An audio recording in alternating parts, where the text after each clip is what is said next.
Okay, so here we're sitting here still, haven't died yet, hopefully, all here together to listen to Buddha's teachings about how to realize the true nature of our own being, how amazing, so we can be free of suffering, so we can be blissful, so we can only be happy, so we can have wisdom, so we can benefit others to help them do the same. That's the plan, okay? So, okay, were there any more questions during the break? Anybody written something, just in case? Please. Venerable Robina, we've just had a question from Jai just about a refuge ceremony as to how long it would last. He says, just so I can plan, how long will the refuge ceremony last? Well, if I were Lama Zopa, it might last till midnight, but I'm not Lama Zopa, so you can guarantee it'll probably last 30 minutes if we're lucky. I've got to talk about it first, because I don't know where all you people are at. So we need to talk about it. Maybe maximum 45 minutes, I would suggest, the whole teaching. The refuge ceremony itself was 5 minutes, but it needs teachings first. So the point about it for me is this. I saw there's a list. So those of you who are certain, because you've heard the teachings before, that's fine. But those of you who are thinking about it, then it's appropriate to listen to the teachings first, to understand exactly what refuge is, to understand exactly what the vows are. So then you can make a decision once you've heard the teachings. So the last 10 minutes of it will be the ceremony itself for those who actually want to take refuge and the lay vows. So if you're interested, you can listen to it and then make a decision. Those of you who are certain, then that's fine. So I'd say after the teaching at my 9 o'clock, which will be 2 hours from now, we'll have a 5-minute break, and those who want it, anybody who wants us to watch and be there too, you're very welcome. We will then have the teachings about it, and then we'll do it. So I think maximum 1 hour, perhaps, Jai, but I can't guarantee it. Okay. So any questions? No more questions? No other questions in the chat at the moment. Okay, good. So that good question before, I forget who asked it, what's the point of emptiness? What's emptiness in Buddhism? Another way to say it is, that all of the teachings in Buddhism lead to this. They all lead to this. Everything you hear about, first of all, about impermanence, about understanding karma, about the mind, how it functions, the delusions, about bodhicitta, everything leads to this. This is getting the final wisdom that cuts the root of all the nonsense, that quits our suffering, that then helps us, combine with bodhicitta, helps us become an enlightened being so we can be of benefit to others. That's the bottom line. And as what it's based upon, as this whole point that Buddha's making, is that we're caught up in lots of nonsense states of mind that cause us suffering and cause us to harm others. And he has said he's found a method to get rid of that suffering and its causes. That's what all the Buddhist path is about.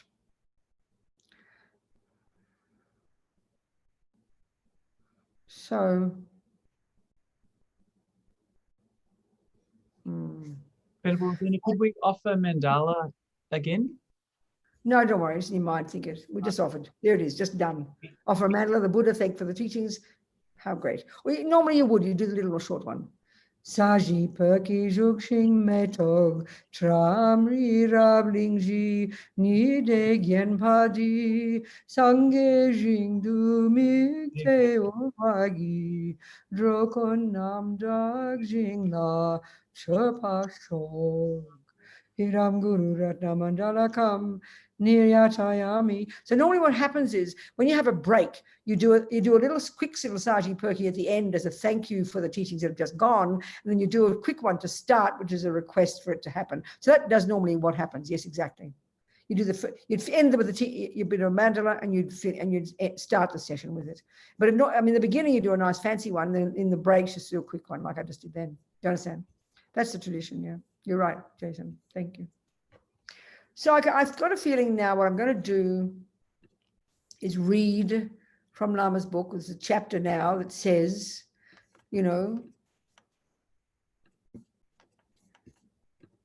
me find it. Chapter 9, now seek the self and find Mahamudra. So it sounds so silly, but essentially, either in the other traditional way where we think all the philosophy first and then do the analysis, or we think this method of going straight to the meditation, either way, what we're trying to do is, it sounds so peculiar, is search for what we think the ego is, what we think this self-existent, real, solid, independent little me in there that runs the show. Because Buddha's telling us it doesn't exist. But it's not enough to hear it. As you know, as Wolfgang said, we know it intellectually, but how come we don't get it? Because the habit of believing in an intrinsic me, the habit of believing in an intrinsic, independent, inherent me is eons old. So it's hard. So therefore, you know, Buddha's telling us, and either method, we do the traditional one in the teachings where there's the 4-point analysis, where you first establish what you think the self is, then you get clear about the parameters of your search. One is either is oneness with the parts, or it's separate from, and then you do the analysis to prove that there is no self. This is the analysis. Or here, based on concentration, we then have a little, and I'll read it so we'll understand what's involved. Just hear the words, okay, to get the blessing from Lama Yeshe's words. But either way, we're trying to prove to ourselves this reality that, even as Wolfgang said, we can know intellectually that there is no inherent I. There's different methods for doing that, as abstract as it sounds to us. So just do your best with it, okay? Don't have a panic attack. Don't think, oh my God, I can't understand. It's all too complicated. Just let it go in. So I'll read. Treat it like a meditation. I'll just read Lama. So having become familiar with contemplating the clarity of our mind, I mean, we did it for like 5 minutes, this whole idea of watching your mind. As the root text says, an amazingly skillful method establishing stillness of the mind and a way to introduce the conventional mind. So how they talk here is conventionally, the mind is clear and pure. Ultimately, you know, it has no intrinsic nature. Of course, these words are foreign to us and we haven't heard it, but don't worry about it. Just hear it and just do your best. Let it go in, taste it, think about it, and then we listen to it again and again and again, and slowly, like all knowledge, it becomes meaningful to us. We can now move to investigate the wrong view of ego, how the ego perceives, so that we can realize Mahamudra, our ultimate nature. So, okay, just to clear again, there are 2 modes of meditation. One is the first one, which is called calm abiding, shamatha, which is a non-discursive, non-conceptual technique where we learn to focus the mind on one thing. So when we've really begun to get that seriously, the mind gets more subtle, we get non-conceptual, and goes even beyond the sensory, where we have this laser-like single-pointed focus, laser-like, super brilliant, intelligent level of mind. If you can try and imagine that, okay? So the object in this meditation, the object that we're focusing on isn't the breath, isn't a visualization, isn't a concept. It is the actual cognitive process itself. You start with focusing on the thoughts, and then when the mind begins to calm down, and you might be lucky, it might not, but with practice it will, you then get a sense of what they call the conventional nature of the mind, which is its clarity. And you focus on that, and you never waver from that. So you just listen to the instructions, you know. So in order to experience Mahamudra, so this word of Mahamudra is referring to emptiness, absence of intrinsic nature. Again, as abstract as that might sound to us. In order to experience Mahamudra, we need to destroy ego's conception. So, okay, as you can see here, Atisha, Lama uses the word ego. And what it means is the neurotic sense of self. It's very loosely used, this word, you know. It's this misconception of a self. To destroy ego's conception, the hallucinated idealistic picture, the concrete view, this is me. So let's investigate this mistaken concept, because we can't recognize how ego mind, and that's Lama's term for this word ignorance, ma-rigpa in Tibetan. This is the correct word for the fundamental delusion that underpins all the other delusions, whose function is to believe in an intrinsic me. Lama calls it ego mind. The word is marigpa in Tibetan, unawareness, this primordial delusion, this primordial ignorance in the mind that believes primordially, instinctively, way beyond intellect, that there is a real intrinsic me in here running the show. Speaking very simply, okay? It's a very loose way of putting it. This is me. So let's investigate this mistaken concept. Because if we can't recognize how ego mind, how ignorance, how ego grasping, another colloquial term for it, projects its hallucination onto reality, our Mahamudra meditation will become Mickey Mouse meditation. So in other words, it's like this. When you're making a mistake, in other words, if you, another simple example, even more simple than Jason imagining that pink is blue because his eyes are wrong. But imagine you've believed all the time that 1 + 1 is 3. You've learned math wrong and you've believed it. You hold on to it. You always keep bumping into the unreality because every time you try to count, it never works out, but you just don't understand what the problem is. You haven't realized you've got a wrong understanding, and it's a very deep understanding inside you. So you've got to unpack it. And you, in other words, as Lama's saying here, if you can't recognize the mistake that you're making, if you can't unpack and unravel the wrong view you've got somewhere there, that you think 1 means this and you think 3 means that, and you never put them together. You've got to be analytical about it to see where your mistake is. You can't just keep saying to yourself, 1 + 1 is 2, 1 + 1 is 2, 1 + 1 is 2, 1 + 1 is 3 is wrong, 1 + 1 is 3 is wrong. You've got to understand, unpack it, and understand clearly the mistake you're making. Because once you establish the mistake, you get the truth. Okay, good example. Same as this one here.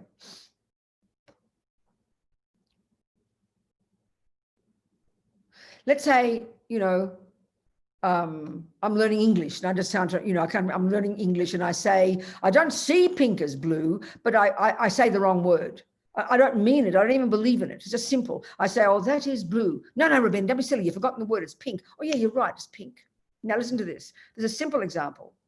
I believe for a moment, I was training myself and trying to learn English, and I said the wrong word. So I believed for a moment the word for pink was blue, but you pointed out. So for a moment, let's just say I've got the concept. I believe that, no, even more simple is the numbers. More simple is the numbers. I'm saying I'm learning my math and I'm going 1 + 1 is 3. And you say, Jason says, don't be silly, Robina, it's 2. And I sort of know it, but I forgot. But I did say the thought, 1 + 1 is 3. Now, 1 + 1 is 3, listen to this, is a concept, isn't it? It's a thought I've got in my mind. And then so is 1 + 1 is 2. So they're both simply thoughts. The first thought I had was 1 + 1 is 3. Now I'm not holding on to it, I'm just trying to learn it, I forgot. And Jason points out my mistake. So then he says, no, Robina, you got it wrong. It's 1 + 1 is 2. And I go, oh yeah, you're absolutely right. Now, this is the point. First in my mind, there was a mistake. There was a mistaken concept. The mistaken concept was 1 + 1 is 3. And I said it. So it was in my mind. And then you told me the truth. Jason told me the truth. And because I wasn't clinging to this lie, I just made him a quick mistake. I'll go, oh, you're right, Jason. 1 + 1 is 2. Now, 1 + 1 is 3 is a concept in my mind. Then I hear the other concept, 1 + 1 is 2. And then I buy into it and I agree with him. So now I've said, you're right, Jason. 1 + 1 is 2. Now, the question is this. The first point is this. Buddha says we have all these misconceptions in our mind. The primordial misconception that believes in an I that doesn't exist. On the basis of that, we have strong attachment that I is this and that. I believe there's a delicious cake out there that's divine from its own side that'll make me happy. I believe there's an ugly husband out there who cheated on me, who's the cause of all my suffering. I believe we have all these misconceptions in our mind that we have been clinging to for a long time, that we believe are true, but they're not. So in other words, Buddha's saying there's this big disconnect between how things exist and how I see things. So now what Buddha's telling us is that those, because they're misconceptions, they can be removed from the mind. Because they're misconceptions, because they're not valid, because they're added nonsense that don't have a basis in reality. Once we've used wisdom to analyze the lies will disappear once we believe the truth. So simple example here. 1 + 1 is 3 is a thought in my mind, but it's a misconception. It is a thought, it is a conception, but it has no basis in reality. So when I hear the truth, the 1 + 1 is 2, and we're just talking conventional truth here. And I believe it's true, not because he's forcing me, because I proved it for myself, but I just forgot. So then the second I hear 1 + 1 is 2, and I buy into it, and I say, you're right, Justin. You're right, Jason. So the point is this. What happened to the first thought? Where did 1 + 1 3 go? Where did the thought in my mind that was there a second before, where did it go? It disappeared into a puff of smoke. And what made it go was my buying into and recognizing the true concept. That's what annihilated the lie. Well, that's exactly what we're saying here. Buddha says the deepest lie in our mind, the most pervasive, the most primordial, that informs all the other lies of attachment and anger and jealousy and pride and this and that. The root lie is the belief in an intrinsic me. So once we've argued, you've got to argue with it. You've got to argue with it, not just replace it. You've got to argue with that using wisdom. And then one day, of course, in your subtle mind, one day, the truth will become clear to you. And the moment you see the truth, you see the reality, that annihilates the lie. And once you've annihilated that lie, it's gone for eternity. I don't know if that helps or not. Let's keep going. So let's investigate this mistaken concept. You don't just go, oh, I've got to realize that 1 + 1 is 2. You go, oh, 1 + 1 is 2, 1 + 1 is 2, 1 + 1 is 2, hoping for a penny to drop. That's stupidity. Oh, everything is empty. There's no intrinsic I. Everything's empty. There's no intrinsic I. There's no intrinsic I. You'll never get it for 1,000,000 years. You've got to use logic and analysis, dependent arising, to argue with it. And that will eventually annihilate the lie. You've got to squeeze your brain first, then you get it in meditation. So this is the meditation mode. No squeezing the brain here. So now, it is very difficult to recognize the self-entity that ego is holding. Lama means ego grasping, but he speaks like we do in the West, you know.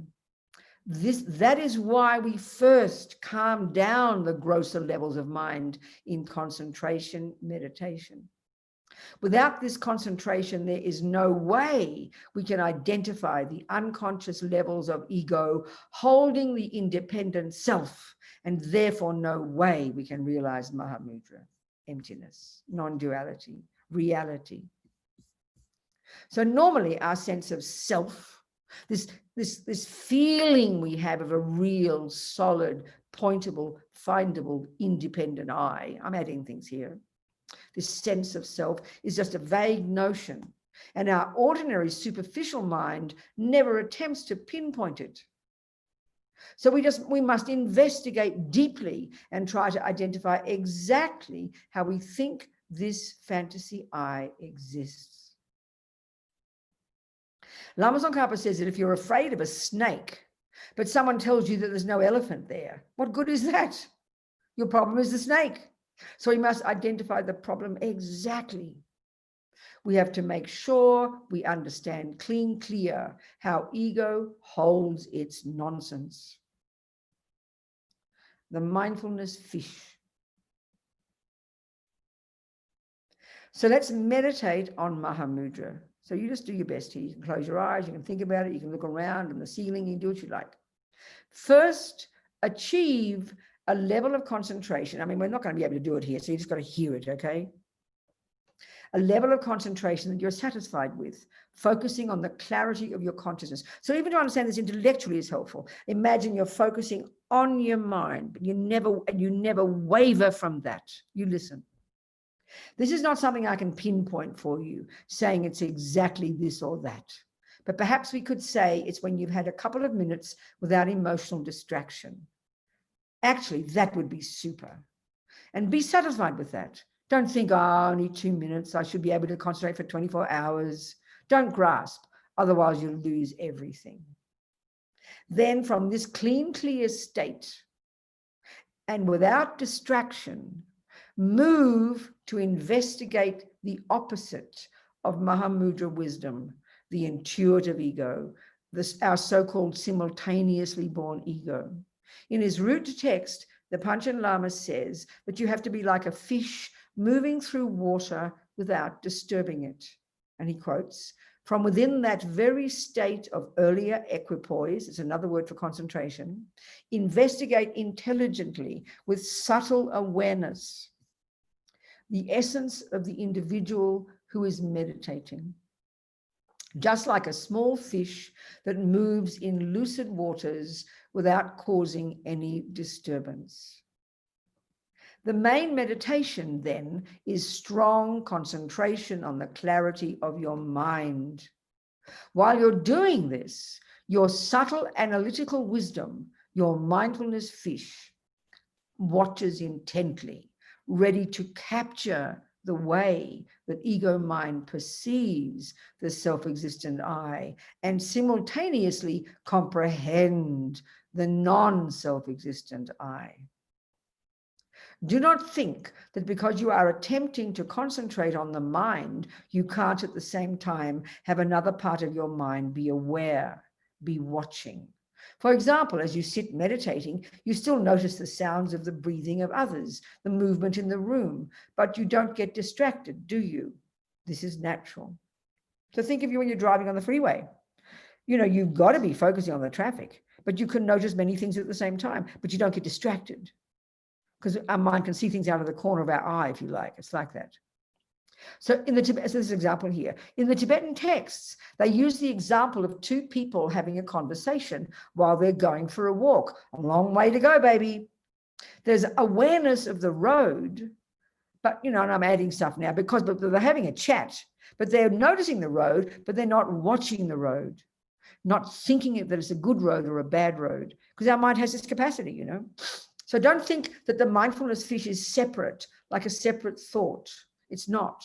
Yes, one part of your mind just keeps going, concentrating on the clarity, while another part, the mindfulness fish, this subtle awareness, because obviously Pancha Lama didn't call it the mindfulness fish. That's Lama's beautiful way of describing it. This subtle awareness, your mind's steady, your mind's stable, and you're going to sneak out. You're going to take a subtle part of your mind, checking how you think your I exists. So yes, one part of your mind just keeps going, concentrating on the clarity, while another part, the mindfulness fish, watches intently.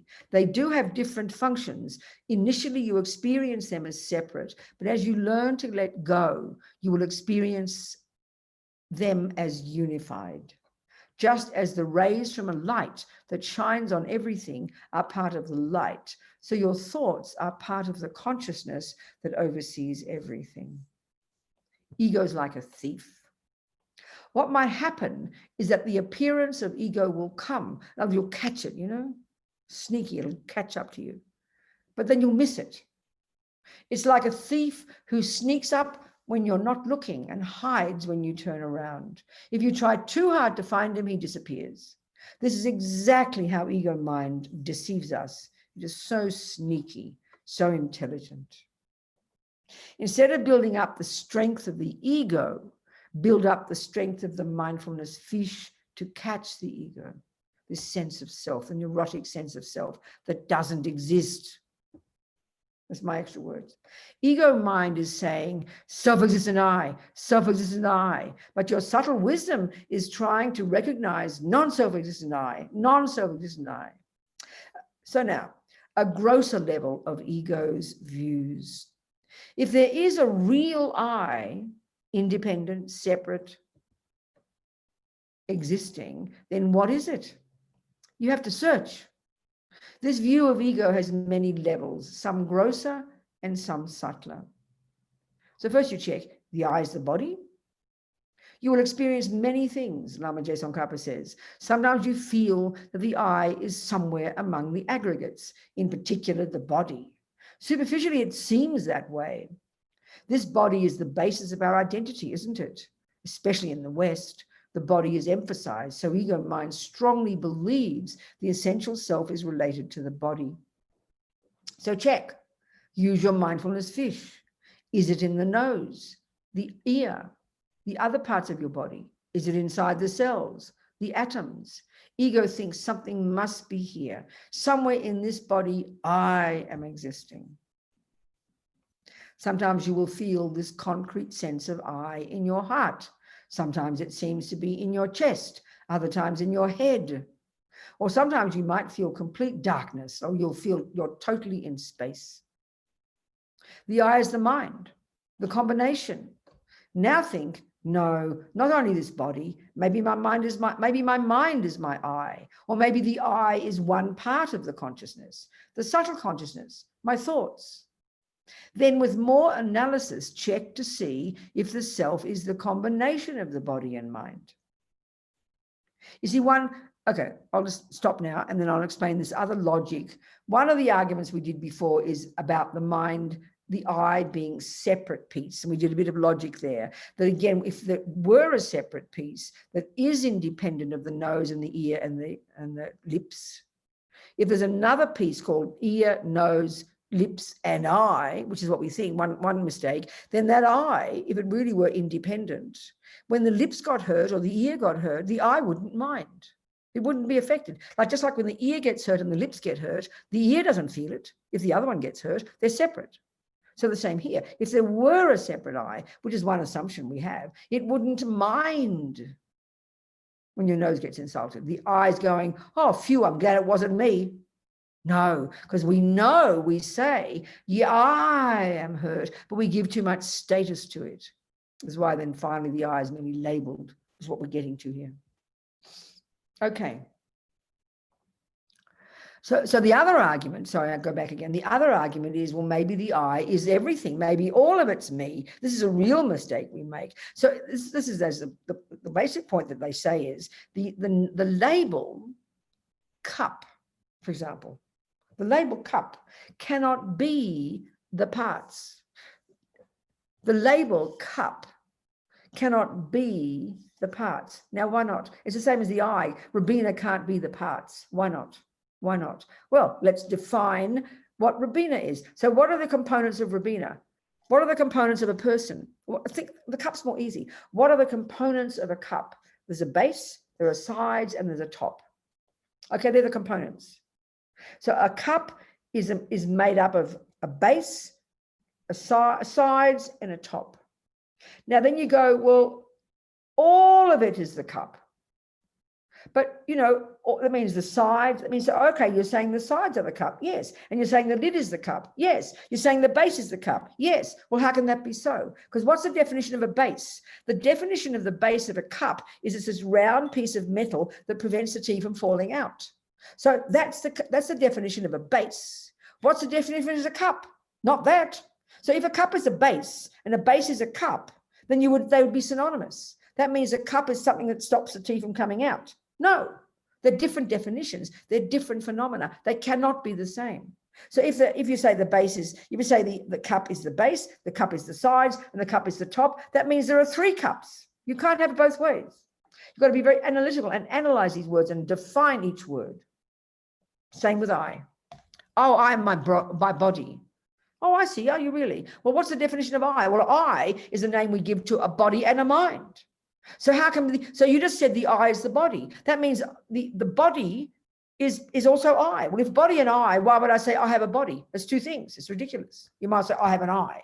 Body has a body. This is the type of analysis we have to do to logically see, logically even, how I can't be separate from and I can't be oneness with.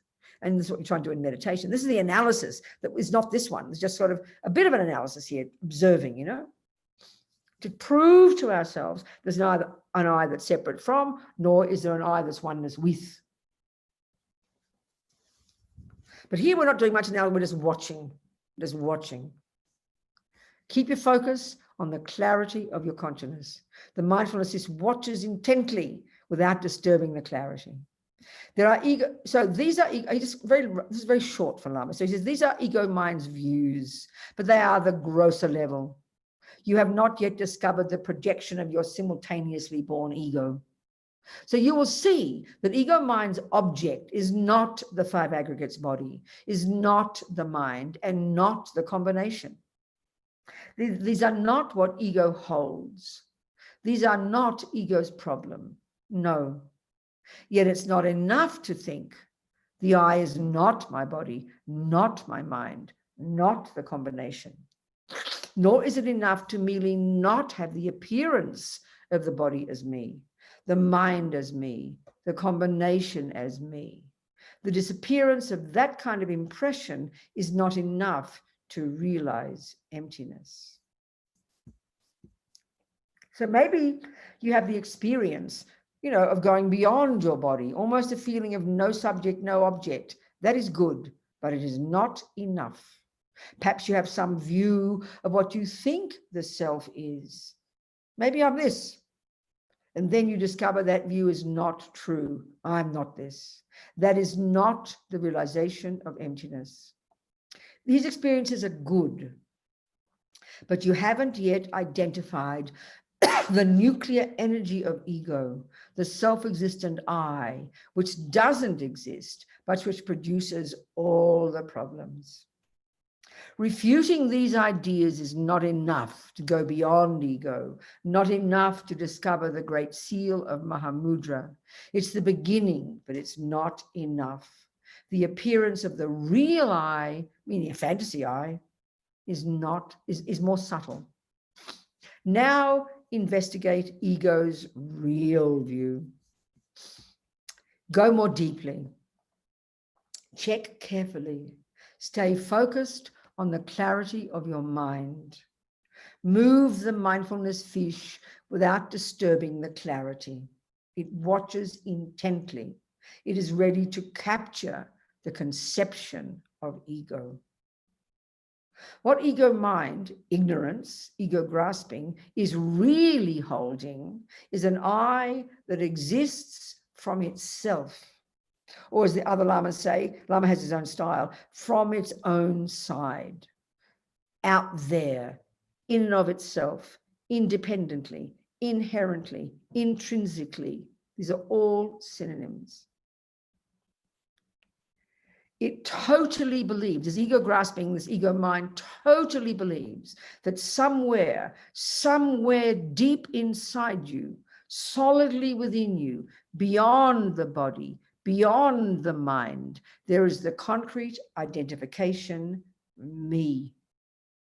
It is something that is quite unrelated, that is not dependent, that is not an interdependent phenomenon, that is not dependent, especially on the name I, self.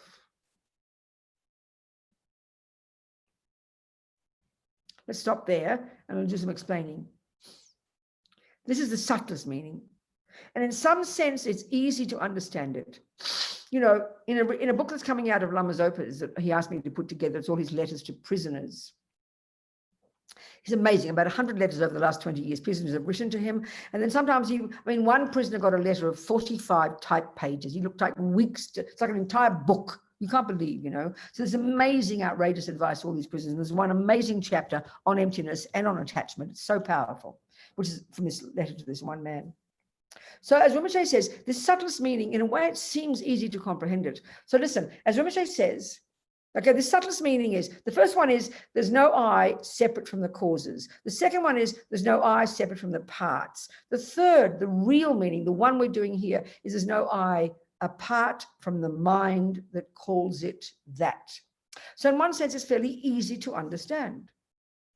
So listen, if I was thinking of a prison.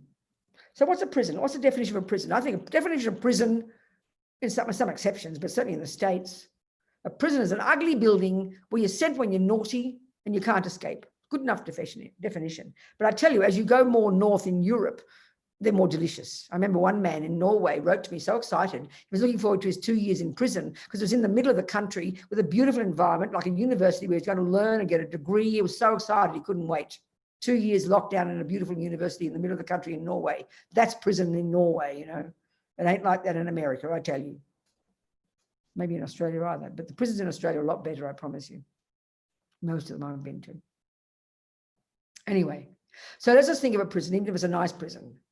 Like if you look up a prison, you look up the real estate pages in the old-fashioned days, you have real estate pages in the newspaper, and it says free room in a prison. You wouldn't choose it, I promise. Why? Think of the reason why. Because conventionally, we establish a cup, a person, or this or that, color, whatever. Now we establish there's a thing called a prison. What's a prison, Mummy?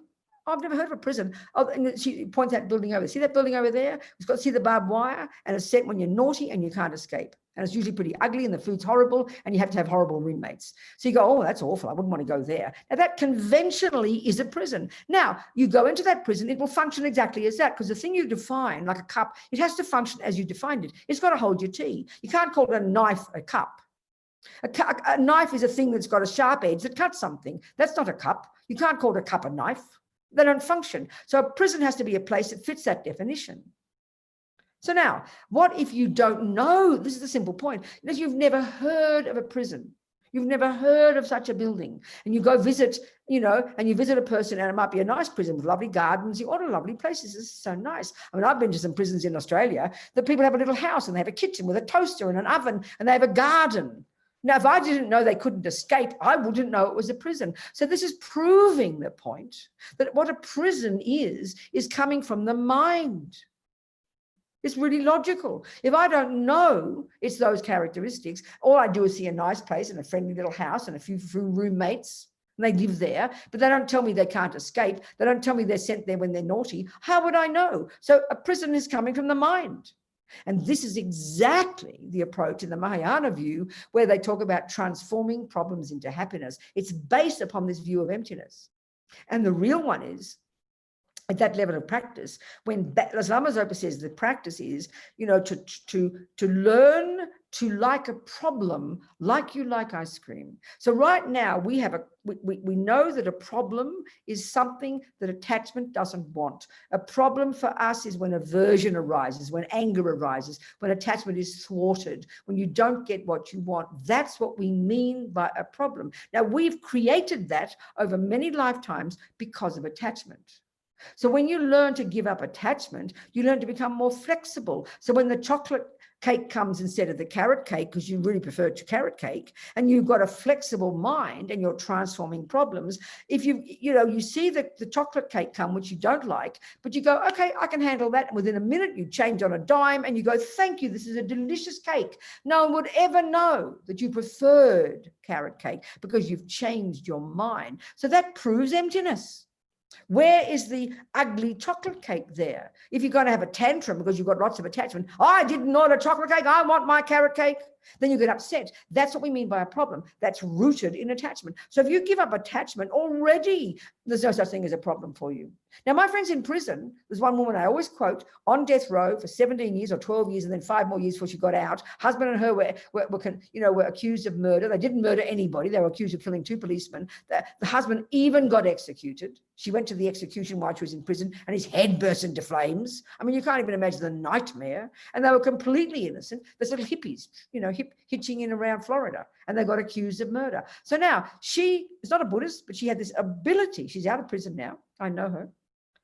She had this ability to know that she could change her interpretation of this scenario. That proves emptiness. So in other words, if a prison were if carrot cake were intrinsically delicious, that means delicious in its bones. And if chocolate cake were ugly in its bones, intrinsically from its own side, independent of your mind, then chocolate cake would always make you vomit, and anybody who ever ate it would always vomit. That's what intrinsic means. It means it's set in stone. Now, we know it's not set in stone, but ego thinks everything is set in stone. That's how it is. That fundamentalism is a function of this ego grasping, and that is why we all go insane. I ordered carrot cake. I don't want chocolate cake, and nothing in the universe would make you change your mind. That's because you believe there's an intrinsic delicious carrot cake and an intrinsic ugly chocolate cake. So if you don't know that, so my friend Sunny, she changed her mind. So she became happy. She left prison a happy person. She was delighted to leave prison. But, I talk to her now, and I've met many people who've lived in prison. And there's this terrible sadness and bitterness of people, especially who've been innocent. She's completely innocent all these years. Husband got executed, like a nightmare, like hell on earth. She's a happy person. She's like a little old lady. You'd never know she'd had 17 years of hell Why? She doesn't have PTSD. That means you've never been able to deal with your suffering. She's been able to deal with and change her mind. This is because nothing has an intrinsic nature. Of course, it's hard work, but it's proving emptiness. It's proving nothing is set in stone. That's all emptiness means. Whereas we believe everything is set in stone. This is how it is. This is good and this is bad. And we don't even realize we can change our mind. This is the meaning of emptiness.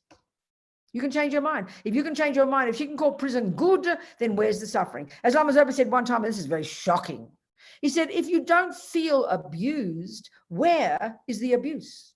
This is exactly emptiness. But it's very shocking for our minds, I tell you. That's proving emptiness. Nothing is set in stone. But it doesn't mean that everything is nothing. No, that's nihilism. Oh, well, I can call a cake a knife. No, you can't. A cake will never cut anything.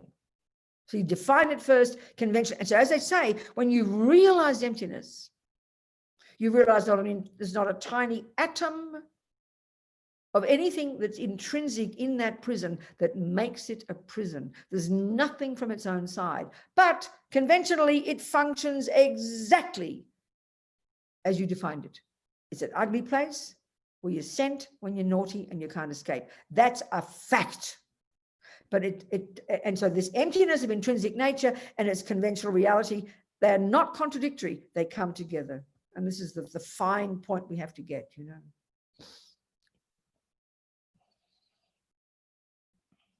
It's just very brilliant psychology, that's all. It takes time. We can do it. So this feeling of an unrelated, independent, set in stone, concrete, solid, unmovable, unshakable self-entity, me, an essential energy here somewhere, this is me, is so deeply rooted. It's instinctive, spontaneous, beyond intellect. And it's continuously there. It doesn't matter whether you're asleep or awake or talking with others on your own, or even if you forget yourself. What a lovely phrase. If you forget yourself, ego continuously holds this concrete entity, I. It's, in other words, it's primordial at the level of a primordial assumption. Even if you imagine someone cutting your body into pieces until there's nothing left, you'll still feel that there's an independent, unrelated I there. This is so intuitive, so spontaneous. Excuse me. So with your mindfulness fish, watch for that I. It doesn't exist, remember, but the feeling of it, the sense of it popping up. The I that exists from itself without depending on the name, that goes beyond your relative characteristics. Try to identify this I that you totally believe exists somewhere here. The real I, the real self. This is difficult. It is not easy to catch this projection of the simultaneously born ego. You need sharp wisdom. Sometimes it will come, but you'll miss it. So your mindfulness fish must watch intently. Do not conceptualize. Keep the focus on the natural experience of your universal consciousness. Without moving the ocean of your mind, use your mindfulness fish. Now, for a moment, it might catch the ego mind holding the objectively existent I, which appears to exist without label, without name, without any circumstances. And then for a moment, it will discover that such an entity is totally non-existent. Your subtle wisdom comprehends non-duality I, non-self-existent I. Experience the selflessness. Let go. Again, the intuitive ego view will come, and again you will feel that the I is there. Again penetrate, and again it will disappear, and an experience of non-duality will come. Each time you find the non-existence of your I, you are experiencing non-duality. Contemplate. Leave your mind in that state. So I'll skip a bit, go to some more. So now, so your mindfulness fish watches intently, checking how ego mind holds the self, this deepest nature, this concrete, unconnected, solid entity somewhere deep inside. So this time, the intuitive mindfulness fish captures ego's concept And then it discovers that the I that appears to exist from itself without depending on anything, not one dependent particle, without depending on anything, on a one dependent particle, does not exist as it appears, is totally non-existent within any phenomenon, internally or externally. The view of the simultaneously born ego that holds such a projection of ego, the concept of I, the fantasy that you have built up, dissolves. You, the seeker, and the thing being sought, dissolve. Subject and object dissolve. That is the experience. You might be scared. This is a natural reaction. In other words, when you get a glimpse of that, it's very scary. You think, oh my God, there's no I, you know? You get a panic attack. You can, when you get to catch it. For so long, you have believed in this projection of ego, this simultaneously born ego, this built up fantasy. So when it dissolves, of course, fear will come. During one of Lama Tsongkhapa's teachings on emptiness, he saw that one of his chief disciples, the great yogi, suddenly grabbed himself. He knew this meant that the yogi had experienced the loss of his I, his concrete sense of self. For him, the whole universe had gone. His self had gone. He was scared. So he grabbed himself to make sure that he was still there. So don't be afraid. It is conventional. Leave it. Let go. Experience this non-subjective, non-objective state of consciousness.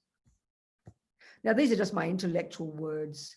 You have to capture this in your meditation with your intuitive mindfulness fish again and again. When you penetrate, the sense of the self-existent I disappears. That is the real Mahamudra experience. You discover the emptiness of the non-self-existent I, the non-absolute I, the I that is totally not existing in any part of your body or mind, the I that does not exist without depending on any circumstances, in particular, without depending on your mind labeling I. You recognize, as Lama Tsongkhapa and Nagarjuna show, that you exist only in name. See, that's the conclusion you come to after you've realized emptiness.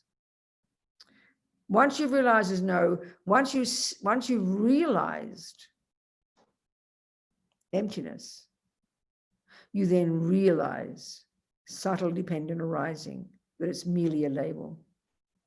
So once you've realized, you know, there's no prison from its own side, you then realize it's merely labeled prison, and it does function, but it's very subtle. These two are like really subtle, you know. As Lama Zopa says, it's as if there's no I, but there is. It's as if there's a prison, but there isn't. But what does, it's as if there's no prison, but there is. But what does exist conventionally is so subtle, it's as if it's not a prison, but it still functions exactly as a prison. It's ugly and you can't escape from it, but your mind's not disturbed by it. That's the point, you know. And as Lama Yeshe says up there, here, I'll just finish this little piece. This is a difficult point. To get the experience of this is not easy. Comparatively speaking, it's easy to concentrate on the clarity of your consciousness. That's easy, but it's not easy to catch the experience of ego grasping. It appears suddenly without your expecting it, so you have to be ready. Otherwise, as we discussed, you'll miss it. It'll disappear, and then it's too late. Only afterwards do we think of the solution.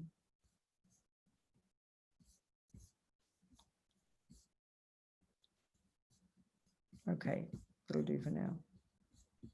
So as he says it here, even with the most precise introspective wisdom, seeking the I in every atom of our body, in every part of our mind, or separate from the mind and the body, we will discover just how difficult it is to recognize the self-entity that ego is holding.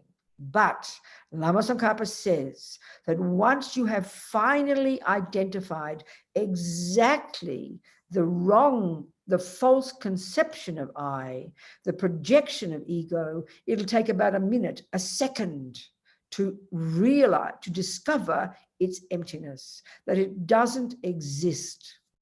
It's like turning on a switch. In an instant, we discover non-duality, emptiness, Mahamudra. So the really simple example, as long as I keep believing that 1 + 1 is 3, and you tell me it's not right, but I'm confused. But when I do the analysis and I suddenly, the penny drops and I get that 1 + 1 is 2, that instant I get the truth, then I will recognize the absence of 1 + 1 is 3. I'll recognize the mistake. But until I've done the analysis, I'll never recognize the mistake. And that instant, by seeing the truth, it annihilates the lie. By seeing the truth, it annihilates the lie. It's like that. That'll do for Lama for now. So, okay.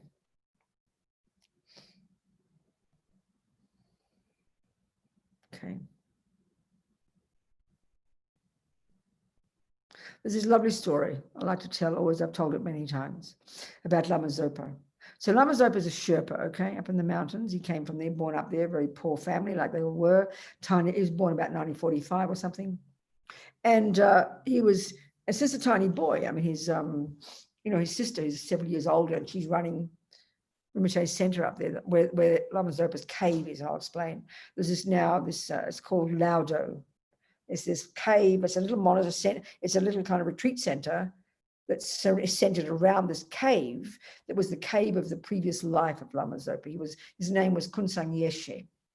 And he is a layman, a Nyingmapa layman, and then like a lot of these yogis, he was a yogi. And then towards the end of his life, he spent the last 20-something years in this little cave. He said it was I think they used to store the radishes there. And the radishes, I think the word is radishes or onions, I forget. And in that language up there, it's Laudo. So it's a little cave. He pulled the radishes out and he moved in, and he meditated there for the last 20 years of his life. He was a great tantric yogi, which means he completely controlled the process of death. He went through the death process and he was able to meditate and then get realizations and then choose his rebirth. This is not uncommon. So this little boy was born. He wasn't Zopa then at the time. His name is now Tupten Zopa. He wasn't called that then, but we'll call him Tupten Zopa. So from the time he was tiny, his sister said, he always acted very differently. He was the youngest of the family. There were 3 children. Father had died after this. And the sister was older, 5 years older, 6 years older.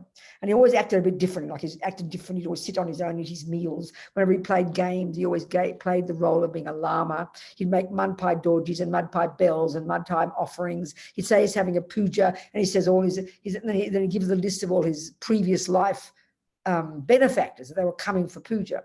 So he showed all his unusual qualities. And one of the key ones was, they were very poor, really poor. And every time Mummy turned her back and go out and do the work, little Zopa's gone from the time he could crawl. So I'd see him. So often there's this path up to the cave of the previous yogi, Kunsang Yeshe, who had passed away.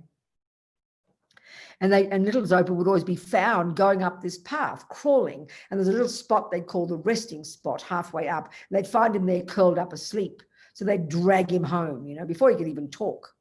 So every time she turned her back, he'd be gone. So even when he started to get older and he learned to walk and talk, and they'd find him trudging up this hill up to the cave. And so she'd say, come home. He'd say, no, that is my home. So anyway, he acted in this unusual way. He acted like he was the Laudo Lama, whatever. So they got the local Lama to do divinations. And it seemed like, based on their divinations, this is what they do, these Lamas. It seemed to be that he was the reincarnation, they said, of this Kunsang Yeshe, the Laudo Lama. So then he was handed over to the monastery. And then he tells this story when he was about 8. He was sent up to one monastery 8 hours away from there called Roa Ling, way up in the mountains. And he had his manager, some guy, it was his monk or something, who was taking care of him. And then there's this big river. And if you've been up there, we go up there. Christina, I think she's here. We lead these. We've had 3 now, I think, we called the Laudo Trek. And we go up to the mountains. Jason and Amy went with us one time. Other people here have been. It's an amazing experience. We trudge up the mountains, if you like trudging up mountains. I didn't, but I promised I'd do it, and I did. Anyway, it's marvelous up there in the mountains in the Himalayas. We stay for 5 or 6 days and do a retreat, and then we walk down again. So anyway, it's very wonderful up there if you like the mountains. I try to like the mountains. When Lama Zopa heard we were all going, he was so happy. He said, you won't want to come back. Well, I did want to come back, I promise. but I still enjoyed it. Never mind. So we raised money. We go up there and we raise money. And we're going to do, actually, there's a little advertisement. Christina and I are going to run a little virtual pilgrimage up to Lauda. We're going to show some videos and some photos. We're going to do it on Zoom. And that'll be a way to raise money for Lauda up there because they need it badly. And Rinpoche's wanting to build a big Guru Rinpoche place up there, special things he's building, you know. Anyway, Lama Zopa, there he was up in the mountains. He's about 8 years old. And this must be in 1952. So there's this big river and they're really very treacherous, these rivers. They're so powerful, you know. And there's this little rickety bridge. And across the other side of the river, he sees these weird looking people. They've got pale eyes. Must be able to see their eyes from a distance. It must be straw colored hair. They must be white people. He'd never seen white people before. They just look like Eleanor with her white hair. There you go, Eleanor. All these people looking like, so they look like Swedish people actually. But anyway, he wanted to meet them. And his manager said, no, you don't go, it's too dangerous. But he insisted. So he brings his bowl of potatoes because that's their staple, because you can't go empty-handed. So he's walking across this rickety bridge and then he falls in the river. So this is, of course, the manager's having a panic attack. He's losing this little Rinpoche, you know, you can't do that. Anyway, this is how Lama Zopa told the story years and years later. He said, the head kept coming to the surface for air. Now, analyze even that before we go further. We would say, my eye came to the surface for air. Wouldn't we? I came to the surface for air. He said, the head, which is much more accurate. Because when you start to realize emptiness, they practice this one of not I am offended. They even talk about, well, that is anger, that is love, that is compassion. You're more precise even in the part of your mind and the parts of you. But we just identify the whole big lump as I, you know, it's so powerful for us. But then he said, because it's very treacherous. And as he came to the surface, he saw his manager running down the bank, having a panic attack, you know. But then he said, the thought occurred to me, because they don't learn swimming up there. You know, he doesn't learn to swim. This treacherous water dragging him down. And then he said, the thought occurred to me. The person known as the Laudo Lama is about to die. And then he said, I didn't know anything about emptiness, meaning in that life, he's 8 years old. He'd never heard of such a thing. But the fact is, if he is the reincarnation of this great yogi, that means he chose his rebirth. He's completely in charge. He knows what's going on. And that means, of course, he's realized emptiness, not to mention bodhicitta. And you can never lose that once you've got emptiness. So that means it was in his mind already. You can't lose it. So then so this way he spoke was the clear evidence that he had no grasping at an intrinsic self. And this is the point. He said, I didn't know anything about emptiness, and this is my point now, but there was no fear.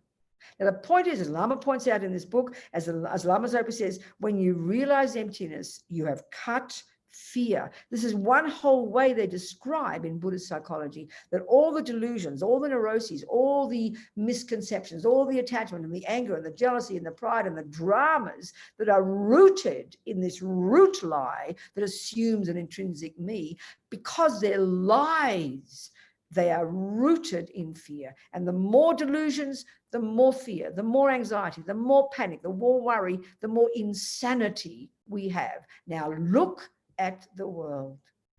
We're driven by this incredible panic, incredible fear, you know, because attachment, when 1,000 times a day doesn't get what it wants, we have a panic attack because it's all rooted in lies. It's all a deep, it's the whole thing is like this web of conceptual stories. They're constructs that we have literally made up that have no basis in reality whatsoever. So of course we live in fear because there's a disconnect between us and reality. So when you've cut the root, when you've realized emptiness, you have cut fear. Now, this is very fascinating. Mr. Darwin, I think, he came up with the concept of instinct for survival, something like that, wasn't it? And he analyzed all the animals and he observed when they're threatened, they rise up, and we talk about this thing of flight or whatever we call it, that business. All of that, and you look at any humans, is exactly the same. Because, and this is what Buddhists call instinct for survival, is a really good word for ego grasping, for this primordial belief. And most of the time, it's like a sleeping lion. It's only when a car nearly runs you over, it's only when your husband is mean to you, that it even rises up and the sense of panic attack arises, the sense of, I have been offended. Most of the time, it's sleeping. So this is the point. Because he had realized emptiness in a past life, so he came into it this life, there was no grasping at an I that doesn't exist because he's already realized its emptiness. Therefore, he had no fear. Now, we assume you've got to have instinct for survival in order to know what to do. So even though his head was coming to the surface, we assume that was fear that was making him come to the surface, because we think if there's no instinct for survival, if there's no instinct for survival, he'd sink to the bottom of the river like a stone, going, oh, well, I'm dying. What the hell? We think we need this fear and panic to make us act. Buddha says this is a load of rubbish. That's how we are now. We don't need it. In fact, fear just creates cause of more drama. If you don't have an ego, if you have no ego grasping, if you realize there's no intrinsic I and there is no fear, like he had, which is evident from his behavior, then he would know what to do, because fear causes you to not know what to do. You have a panic attack. But he knew exactly, so he did his best to stay up and go head to the water, up to the top, but he wasn't panicking. His mind would have been as clear as if he's walking on a quiet street. This is too shocking for us. We can't imagine this, because we take it as a given that you have to have this fear and panic, that that's a normal part of a normal person. And it is a normal part of a normal person and animals, because we've all got ego grasping. When you realize emptiness, you've gone beyond all that, because there's no grasping and a sense of self. Therefore, there's no attachment, no anger, no fear, no jealousy, no depression. There can't be, because they are projections of the fantasy. The fantasies have gone. There's no equivalent of this in modern psychology. We can hardly even hear it properly. This is Buddha's view. This is what we can accomplish. I mean, I'm really looking forward to it. It sounds great. No fear, no delusions, no neuroses, only wisdom, only joy, only compassion, only kindness. This is what Buddha's telling us. This is our natural state. So something good to look forward to. Any questions, please? I have to have a drink. I'm getting hoarse. Any questions? Yes. Robin has asked, how do you know if you're a reincarnation of someone? Do you just know it, or are you recognized by a more advanced Lama?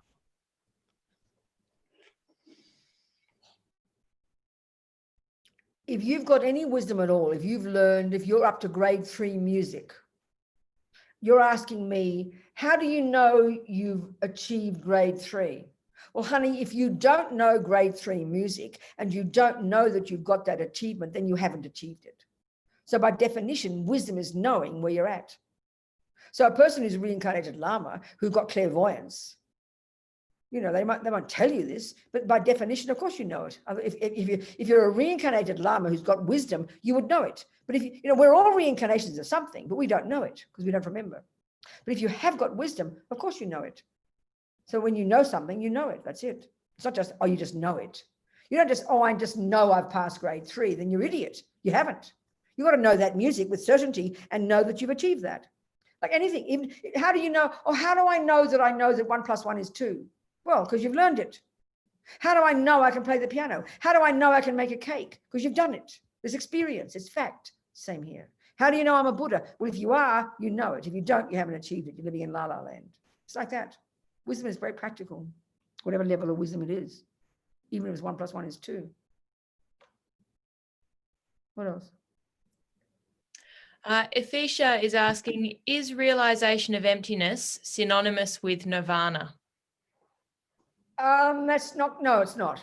The realization of emptiness, the first moment of it, is the first step. The first it's not the first step at all. All of the work we're doing right now is the steps that lead to this first major shift in the mind. When you've got karma abiding, you've got shamatha, and you have to have that. You have to have access to the subtle level of your mind. As Lama says in the book, it is impossible to realize emptiness experientially, directly, non-conceptually, until you're at a non-conceptual level of mind. So the first moment of a direct non-conceptual insight into emptiness with certainty. That's the second you cut the root of samsara. You can't fall back after that, but you've got a lot more work to do before you achieve liberation. You're still there. You've got more work to do, but you've achieved a major turning point.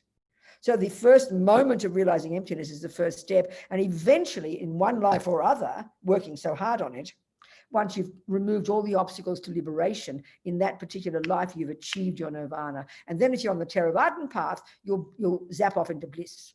You won't come back. And if you're on the Mahayana path, at a certain point you'll achieve it, but you will come back because you've got bodhicitta. But nirvana is when you've cut the obstacles to liberation. But the first moment of realizing emptiness is the first step. And when you've perfected that, then you've got your nirvana. There's more work to do, in other words. But that point is a major turning point. It's a paradigm shift that you do, because you can't turn back. You can't fall back after that. So we've had shamatha in countless lifetimes. We can even have had bodhicitta. But until we've realized emptiness, the first moment of it, that non-conceptual direct insight, and we've, until we've got that, we can't fall back after that. We can only go forward. I hope that's clear, Atisha. What else? Francis is asking, could you please explain again what is non-duality? Non-duality is a synonym for emptiness. Or it's a synonym. There's many levels of non-duality, but the non-duality we're talking here is when you finally cut this sense of a separate, me separate from others, putting it very simply. And that non-duality is finally when you realize emptiness, finally when you become a Buddha, actually. I mean, even now, we could say duality now, Francis, even the simple sense we can say there's this disconnect between reality and ourself. There's always, because we've got all these misconceptions, and there's this disconnect between how things are and how we see things. You could argue very much that's a symptom of duality. When you realize emptiness, you've cut that certain level of it. But Lama uses it broadly as a synonym for emptiness. What else? Wendy is asking, what is the personality? Is it just a bundle of tendencies? Yeah, that's it. A bundle of tendencies. So look at the personality of a lion, a dog, a human. The thing is, we set out personality traits in stone. I'm angry. I can't change. I'm jealous. We limit ourselves. So that all the things are there. You've got a tendency to lie or steal or love or hate, but they're not set in stone. So you can perfect your personality. You can grow yourself into this marvelous person who's beyond delusions, and now you've perfected kindness. But we tend to think, you see, in our culture, neuroscience and in psychology, we observe the qualities of a person and we see the brain. So we think that's who we are. I've got a bit of anger, a bit of love, a bit of kindness. We give equal status to the neuroses and the virtues, and we set them in stone. I'm this kind of person. And we overestimate, over-exaggerate it. So we can change, Buddha says. The delusions are adventitious. They're there now, but we can finish them, and we can grow the virtues. So in other words, you're a work in progress. What you're doing is you're turning yourself from this kind of person with a bunch of idiot tendencies to a Buddha. Then all your tendencies are perfection, all your tendencies are just only virtue and wisdom. That's it. So we can change. But yes, our personality is that, and we come into this life programmed with those tendencies from having done them before. It's one of the 4 ways that karma ripens: a bunch of tendencies, a bunch of habits, whether they're Mother Teresa habits or Hitler habits, but they're all not set in stone. That's why we can change. It's a very marvelous, uplifting idea that we can change. This is profound. Someone else? What else? That's it. Just the end of Wendy's question, she just noted that Lama Zopa and Lama Yeshe seem so different in nature. They are, yes. So then what's the point there? So the assumption in your question, Wendy, if I'm wrong, you please put your hands up. There's Wendy. So what do you mean by that, darling? Wendy, do you want to answer me? Yes. Yes. Go, darling. What do you mean by that? Just that there's tendencies, but then like in this rebirth, right? They appeared like such different personalities. And then if Lama Zopa passed away and then was reborn, it's almost like you're given a whole new personality. Oh, okay, so is there an assumption in what you're asking that if you've got only virtuous qualities, we all should look the same? Is that an assumption, I think, in your mind, isn't there? If you've got rid of, is that what you're assuming? Why No, are you I'm curious. I'm just curious about this aspect of personality, because in a sense they both had virtuous development. Yes, okay. So there is an assumption in your mind that if we all had only virtues and only had wisdom, then we'd all be the same. There's an assumption there, isn't there? Yes, yes, I think okay, so. Good point, Wendy. No, you see, it's not like that because we've got different styles. Look at some people, they're thin and quiet. Some people are fat and noisy. We've all got different styles. And when you turn into a Buddha and I turn into a Buddha, we don't turn into a clone of each other and all look the same like a bunch of lemmings, you know. You turn into a Buddha looking like you and sounding like you, and I turn into a Buddha looking like me, loud and noisy and fat. So we've all got styles. So when you take the Vajrayana model, look at all the different deities. The Vajrayana model, there are these thousands of different manifestations of Buddha.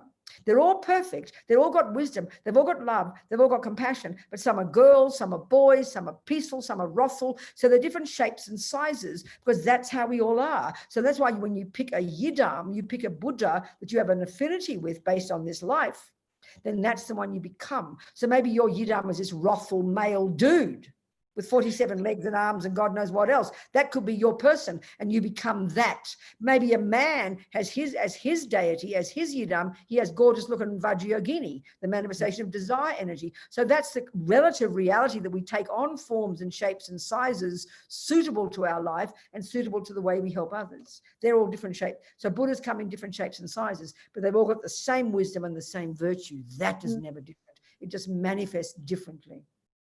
Do you understand? Thank Good. you. Okay, thank you very much. What else? Dave Bruce had a question about good practice, but I wonder, Dave, would you like to ask that question? I'm sorry, I didn't quite understand it in the chat. Did you want to ask, Dave? Okay, go for it, Dave. Okay, so just that when something happens, or I'm starting to get more, shall we say, sensitive to a delusion occurring, I'm starting to get angry, frustrated, whatever. Okay, I now am training myself to stop and go, is this real? So yes, I'm feeling pain, but the pain isn't real, but I am feeling real in a conventional sense, but it's not, etc. Okay. But then I say that the person causing the pain, say, is not, sorry, that's why I wrote it, because I'm the person causing my pain is suffering, and therefore, rather than getting angry, which is the delusion, I need to have compassion for their suffering. Okay. And I'm just wondering, if this is is it real? What, you know, is it real? What do I do? That analysis that I go through for everything, is that? Yes. That's good. So, Dave, if we can take this analogy of a bird needs two wings, wisdom and compassion, and then we look at the lamb rim, so the first scope and the second scope of the lamb rim, the first scope is you abide by the laws of karma, control your body and speech. Then you get to the next level, and now you look into your mind. This is all the wisdom wing. This is the work you do on yourself. So the work there is you recognize it's due to past karma. If a person just punched me in the nose or they're mean to me, and one of the major practices, the analysis you do is this is due to karma. And this really takes time, but that's the first one. Well, I mean, why am I blaming somebody else? I mean, I have a friend, a Tibetan friend, who was, you know, in the first kind of mini uprising in Tibet in 87.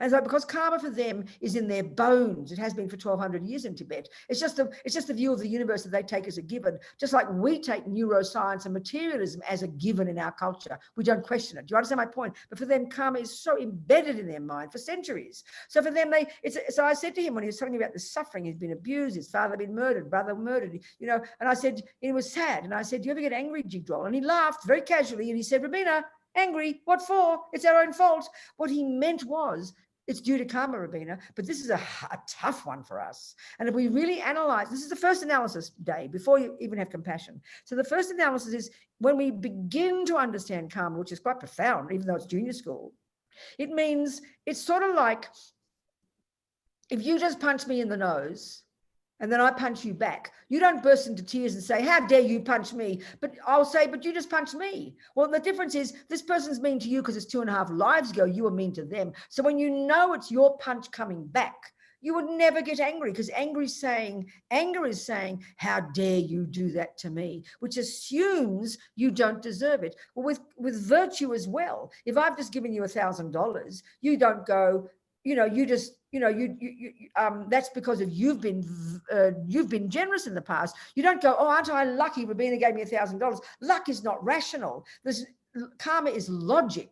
So when you know karma, this is the first practice. Forget even knowing your mind, Dave. Forget compassion. So the first one is, this is due to my past actions. So, you got egg on your face. It just came back to you and you realize, well, I hadn't purified that. And there it is. Look at the result. I'm an idiot. And then that's a powerful practice. And we often skip over that one.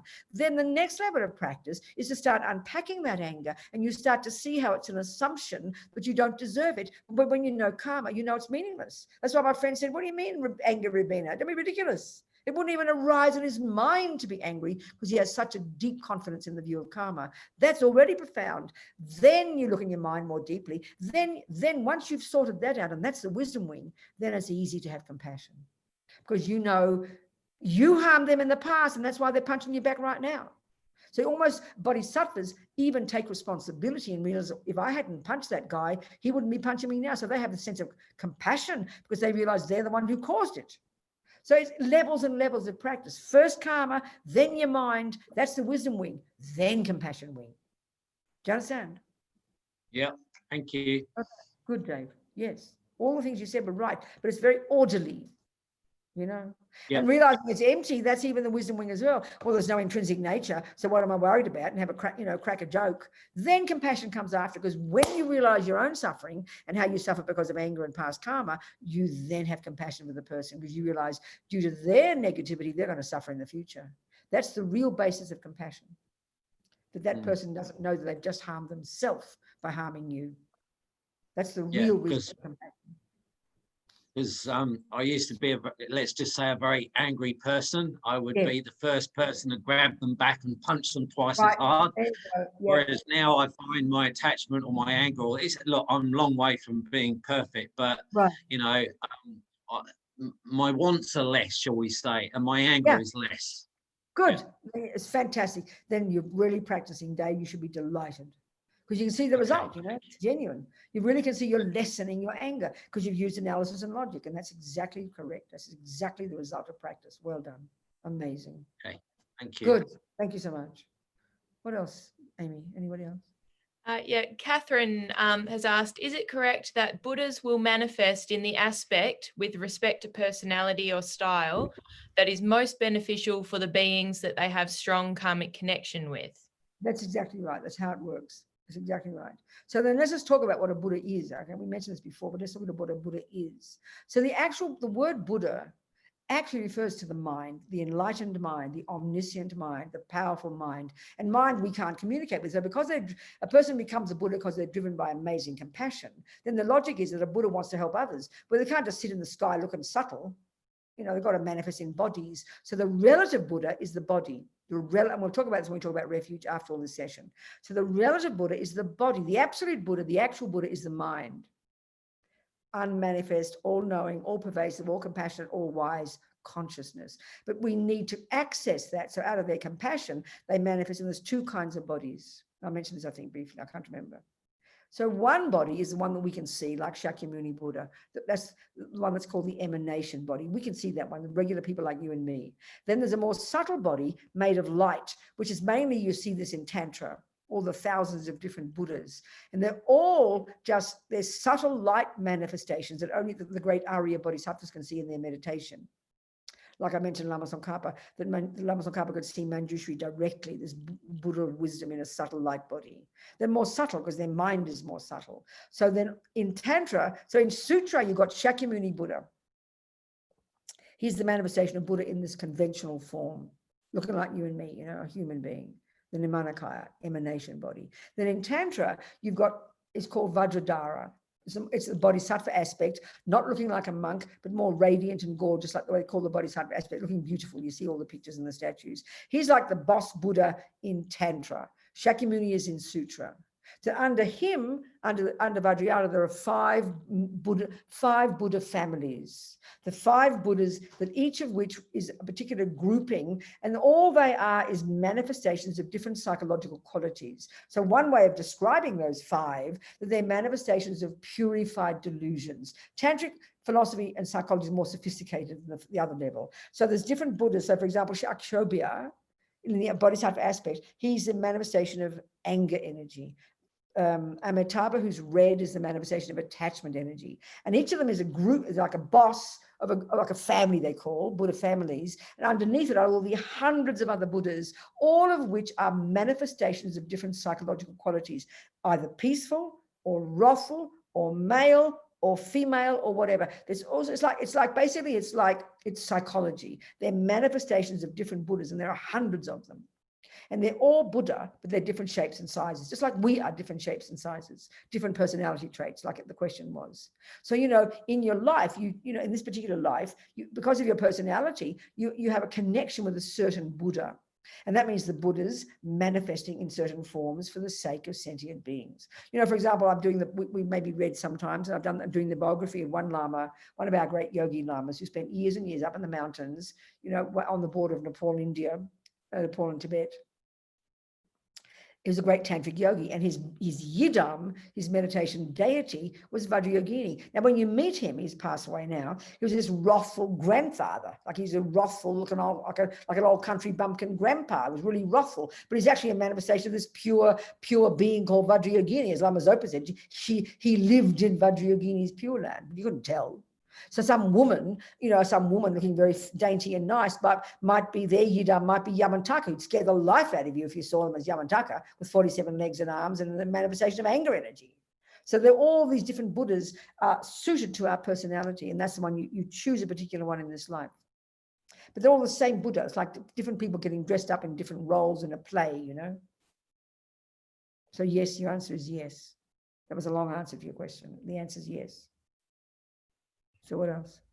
A follow-up to that, Venerable Robina, from Doris is, how do you know what your yidam is? By knowing your own mind, baby. You have to know your own mind. Sometimes our Lama will tell us, if you're a bit sick and you don't work it out. For years and years, I thought one deity was my yidam, and then Lama Zopa barges into me and gives me a big shock and tells me it's another one. I didn't know. I'd never have learned it, but he told me, luckily. But some people recognize, some people know. So you check up the one you like, but often I tell you, one way of knowing, Doris, is if you know your main delusion. So usually attachment, anger, pride, or maybe jealousy. There's millions of delusions, but any one of those is probably one of our main delusions. Once you know your main delusion, you can begin to recognize your yidam. So you get to know your mind. Get to know your mind. And how you know your main delusion is the way you suffer. So if pride, we've all got the delusions, okay? But if pride is our main delusion, in your life, you will suffer terribly from how you're seen by others. You'll always be so injured, so offended, so hurt by people. If anger is your main delusion, you can even tell by looking at a really dark looking face, really kind of angry looking. If attachment is your main delusion, you're up and down like a yo-yo. So you've got to know your main delusion, and that'll often tell you who your yidam is, I tell you. Go on. We need all in the end. We need all of them, but you choose one that's your main one, and eventually you pray. So pray to your guru yidam, pray to your guru to guide you to recognize your yidam, Go on, what else? Yes. Yeah, a question from Hannah. If there is no inherent self, then how does karma manifest to us personally from past lives, whether good or bad? Wouldn't that karma be attached to something that has continuity? Wouldn't that karma stop at the cessation of that person's existence? Very interesting point, Hannah. So we take the view of continuity of consciousness. There's a river of mental moments. So Hannah, her continuity of consciousness, and the name Hannah is labeled on this particular package at this particular time. But that consciousness that we label, combined with Hannah's body, is the consciousness is a continuity of previous moments of Hannah's mind. The body comes from mummy and daddy, no problems. But the consciousness comes from previous moments of Hannah's mind, when she was a dog, or she was a human, or a mummy, or a daddy, or God knows what in the past. She said all of these. So all the karmic imprints of everything you've ever done and said and thought are implanted in your mind. And then the particular karmic seeds that produce Hannah's personality and Hannah's life and Hannah's body and Hannah's mummy and daddy and Hannah's life, they were triggered before you stopped breathing. At the past life, you could have been Mary, you could have been Fred, you could have been a dog, you could have been an ant. But the particular karmic seeds you've planted, they all were triggered at the time you died, and then you ran like a magnet to Hannah's mummy's fallopian tube and joined Hannah's daddy's egg, sperm there, and then the new package came into this life as a result of the karma of Hannah. You know, the causes of who you are, the type of body you've got, your tendencies, your experiences, and your environmental result, they're all from Hannah, from the past life. And then everything you think and do and say now will produce the future lives, you know? So what was your question again? I forgot. What was the question? Say it again. Yeah, so wouldn't the karma be attached to something that has continuity? Yeah, your mind, your consciousness, darling. Yes, your consciousness is beginningless and endless, Hannah. So when you die, like I mentioned before briefly, there's a deconstruction process from gross to subtle to very subtle. So all the karmic imprints are programmed in your consciousness. Everything you've ever said and done and thought is programmed in your mind. It can't go astray. So a particular set of those seeds were triggered before you stop breathing. And that's what Hannah is, the product of those particular karmic seeds. But you've got millions of other karmic seeds in your consciousness. And you can go to different lifetimes and they will never go astray. So that's why we've got to cultivate the good ones and try and purify the bad ones. So next life will be an even better life so you can keep moving. So yes, they're attached to your mind, darling. They're attached to your consciousness, which is beginningless and endless. Does that make sense, Hannah? If not, ask me a question again. So Hannah, you can speak to me if you like, if it's not clear. So if Hannah's sorting out what she wants to do, Atisha had a question, I saw that. Yes. Atisha asks, am I accurate in assuming that developing the wisdom wing is what helps change conditioning and eventually karma, and are karma and conditioning interdependent? Wisdom wing, if you're on, okay, using the lamb rim as your structure, Atisha, or looking at the Hinayana and Mahayana, not trying, Theravada, whatever. Theravada is one of the 18 remaining sub-schools of the many, many, many sub-schools that existed at the time of the Buddha and afterwards of what's called the Hinayana path. This is how it is. So if you look at the lamb rim, it's got the lower scope of teachings, the middle scope, the great scope. So the lower scope is I like to call junior school, and that's where you abide by the laws of karma. You control your body and speech. Then you get to high school, and now you start to get some shamatha. If you're on the Theravada path, you get the shamatha, you control your body, you control your mind, you get rid of attachment, you get concentration, you realize emptiness, you perfect it in one life, you achieve liberation, and then baby, you're out of here. You graduate at high school, you graduate at the second scope. If you're on the Mahayana path, you go through the same stages, but even if you realize emptiness and realize you're in nirvana, you'll carry on onto the compassion wing. So the wisdom wing is the first and second scopes. The wisdom wing is junior school and high school. The wisdom wing is the Theravada path, and you'd achieve your liberation, you're out of here. The Mahayana is those components, and you add university to it, and then you are postgraduate, which is Tantra. Does that make sense, Atisha? You have to speak to me if you want to, both of you. Yes, it does. Thank you. Good job. Okay, very good. Okay, honey. So what about Hannah? Are you happy with your answer, Hannah? Maybe Hannah's gone. Where's Hannah? No, I'm right here. You're there, darling. So does that answer make sense? It does. So I just want to make sure I understand. So Sure. there is no permanent me, which I feel I understand that. I'm just a cause and condition. Good. But the consciousness is a continuation of many different people or things and animals. It's a continuity. It's the one thing that's a continuity is your consciousness. And you've got trillions of everything you think and do and say in all these countless lives leaves seeds in that mind. It's the simple way to put it. So from your past life, not more than a few weeks before you found your way to Hannah's mummy's fallopian tube, you were in another rebirth. And there are trillions of karmic seeds in that mind, but some of them were triggered at the time you died, which then produced the package called Hannah. But there's all those seeds from countless lives, you're still lugging them along. But that's why we've got to get ahead of the game by doing all the purification practices and put atomic bombs under the negative ones and keep practicing virtue so that you get another decent life and you get ahead of the game, and eventually you can realize emptiness and get the hell out of the whole rubbish, So the continuity of mind is beginningless and endless, but at different times, a different package manifests due to the karmic seeds. You might be a dog or, other types of beings. We want to keep on the human track, though, because that's what we can get enlightened in. So the continuity of mind is beginningless and endless, according to the Mahayana view. And the trillions of different lives you've had, everything you think and do and say programs that mind. But at this life being Hannah, she's got a human body due to virtue, got good tendencies. She wants to practice a spiritual path. That's why she's here. You've got good experiences. Some people are nice to you and good things happen. You've got money in the bank. All that's due to your virtue. And then you've got a good environmental karma. So the four ways that karma ripens: the type of rebirth, your tendencies, your experiences at the hands of others, and your environmental karma. So with a human body, at least we've got the choice to access our virtue so we can keep practicing, to purify the negative seeds so they don't ripen, so we keep getting a human body until we're out of this nonsense. Does that make sense or no? It does. So is the consciousness piece separate for each person, or is it shared? No. Well, even shared, put it like this. If my mind, okay, when you're a Buddha, Hannah, and I'm a Buddha, you might as well say we're the same, because there's no longer any dualism. There's only compassion. There's only wisdom. Your mind pervades the universe. It knows everything. My mind pervades the universe and knows everything. It's just pure unmanifest consciousness. We're not going to bump into each other. We're going to be the same mind, the same Buddha. But as a relative level, we're all individual separate minds. And in other words, if your mind and mine were right now the same, every time you got angry, I couldn't help but be angry as well. Every time you played piano, I'd learn to play piano too. And that's clearly not true. Each of us imprints our own mind with our own tendencies. But when you're Buddha and I'm Buddha and we're all Buddha, it's like this is one Buddha. But at the moment, we're separate individual beings due to karma. And, you know, look at the trillions of beings. Look at the ants, the dogs, the humans, all the different personalities. You understand? We've all got the same potential, though, to be free of suffering. Do you understand? Yeah. Good, Hannah. Thank you, darling. Very kind. Thanks. Thank you so much. What else? What else, people? Another question from Atisha. How are Sutra and Tantra different in the focus on realizing emptiness? And how important is this realization on each path? I understand. Yeah, emptiness is the same, no difference. The same emptiness. On the Theravadan path and the Mahayana, emptiness is the same. It can't be different. It's the same emptiness. But on the Mahayana path, because you've added this enormous, powerful bodhicitta, it gives huge more power to the person you become. And on the Tantra, it's the same, but there are different ways of presenting it, different ways of talking about it. But emptiness is the same. It can never be different.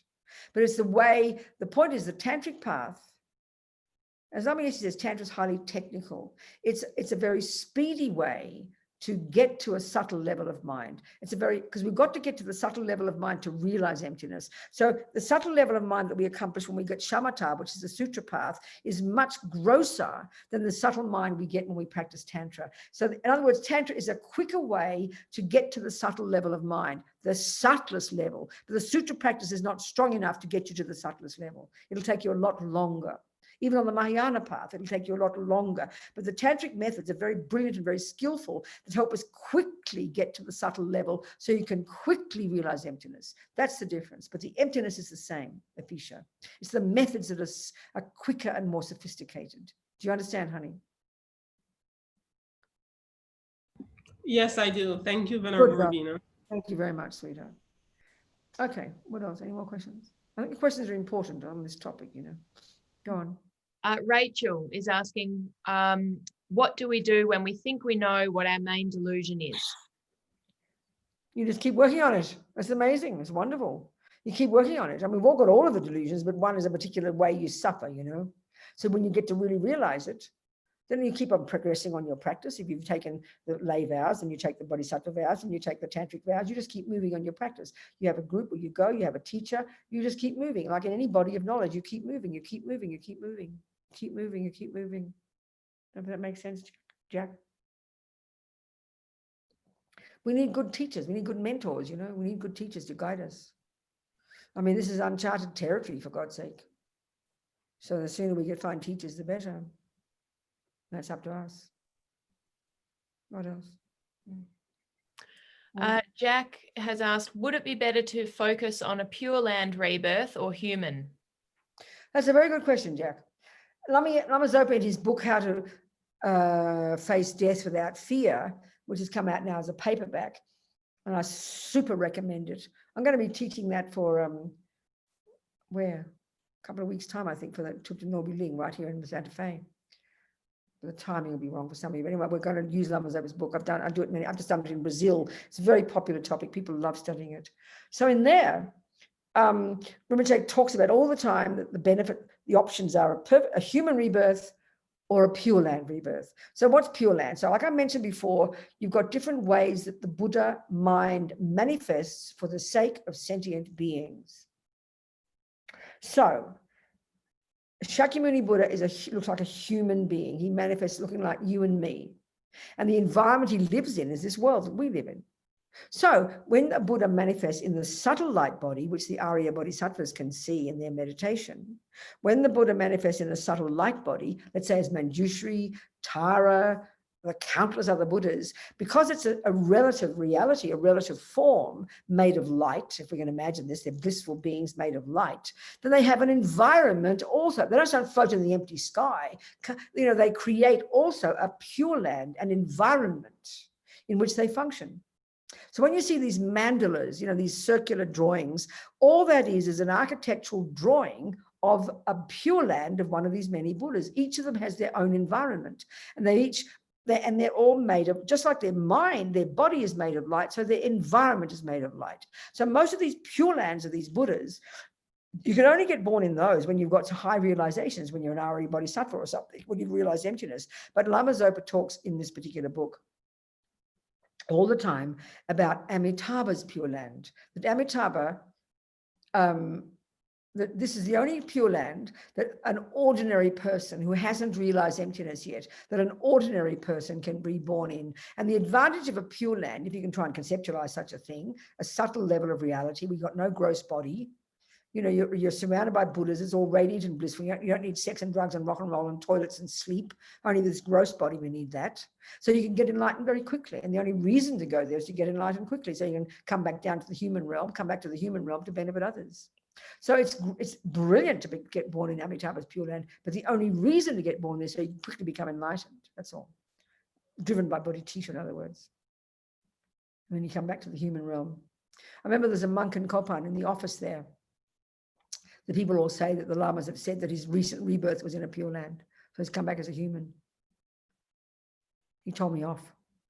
Remember, I did something to my room at Kopan and he told me off. People don't tell me off normally, they're scared of me. He told me off, so I thought, that's a good boy. He's very rough with me. You do not do that. This is not your room, he said.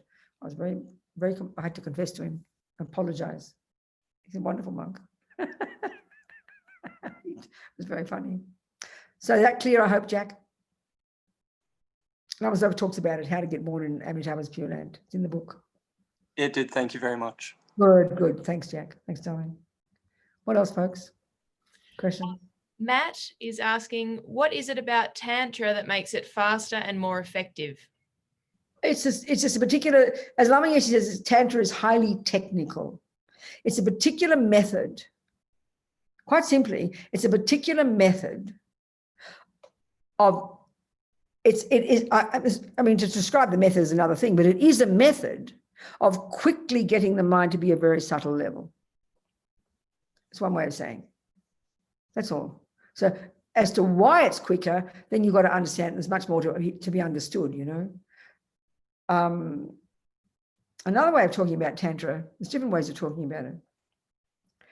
The first level of, if we take attachment as the main delusion, Buddha effectively in the Four Noble Truths says we suffer because of attachment. Attachment is rooted in ego grasping, but effectively day-to-day life, and especially in this human realm where we are the product of attachment. We are the manifestation of attachment. What do you think the five senses are? These five parts of us driven by attachment, this junkie in us to get satisfaction via our five senses. So attachment effectively is the main cause of our suffering. We're in a desire realm. Desire, attachment, they mean the same thing.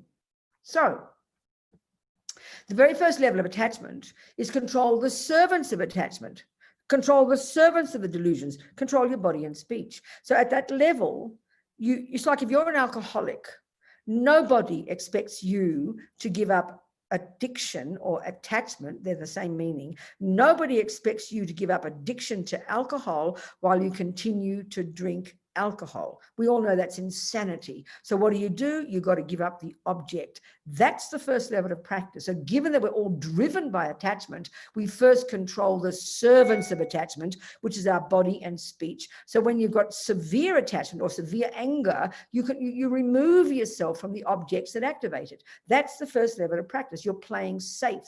You're controlling yourself by not engaging in the object so that you don't create negative karma. It's for your benefit. Then you begin to harness the energy of the body and speech, and that means you begin to harness attachment. Now you can go to the next level where you deal directly with the attachment itself because you're much more sophisticated because you've harnessed the crazy body and speech. Now you can, so I've used the analogy of attachment to a piece of chocolate cake. Keep a very simple example.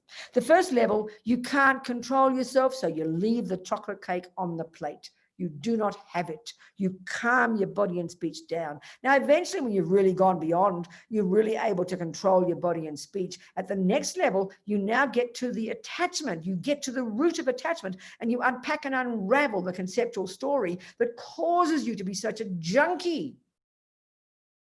So at this point, you begin to get some renunciation because you've unpacked and unraveled your attachment, which is profound.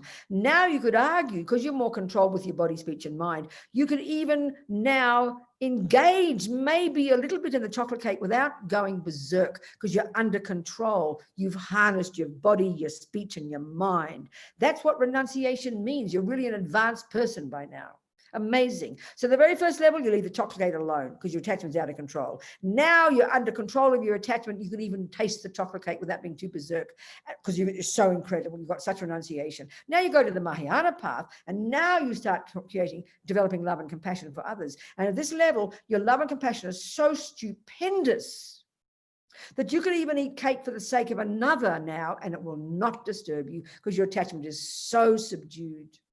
Now you get to the next level where you start to realize the emptiness of the chocolate cake. Now it's easy peasy to have the chocolate cake. It's nothing because you know there's no intrinsic chocolate cake. But now you even do more. Now you go to Tantra. Now you go to postgraduate.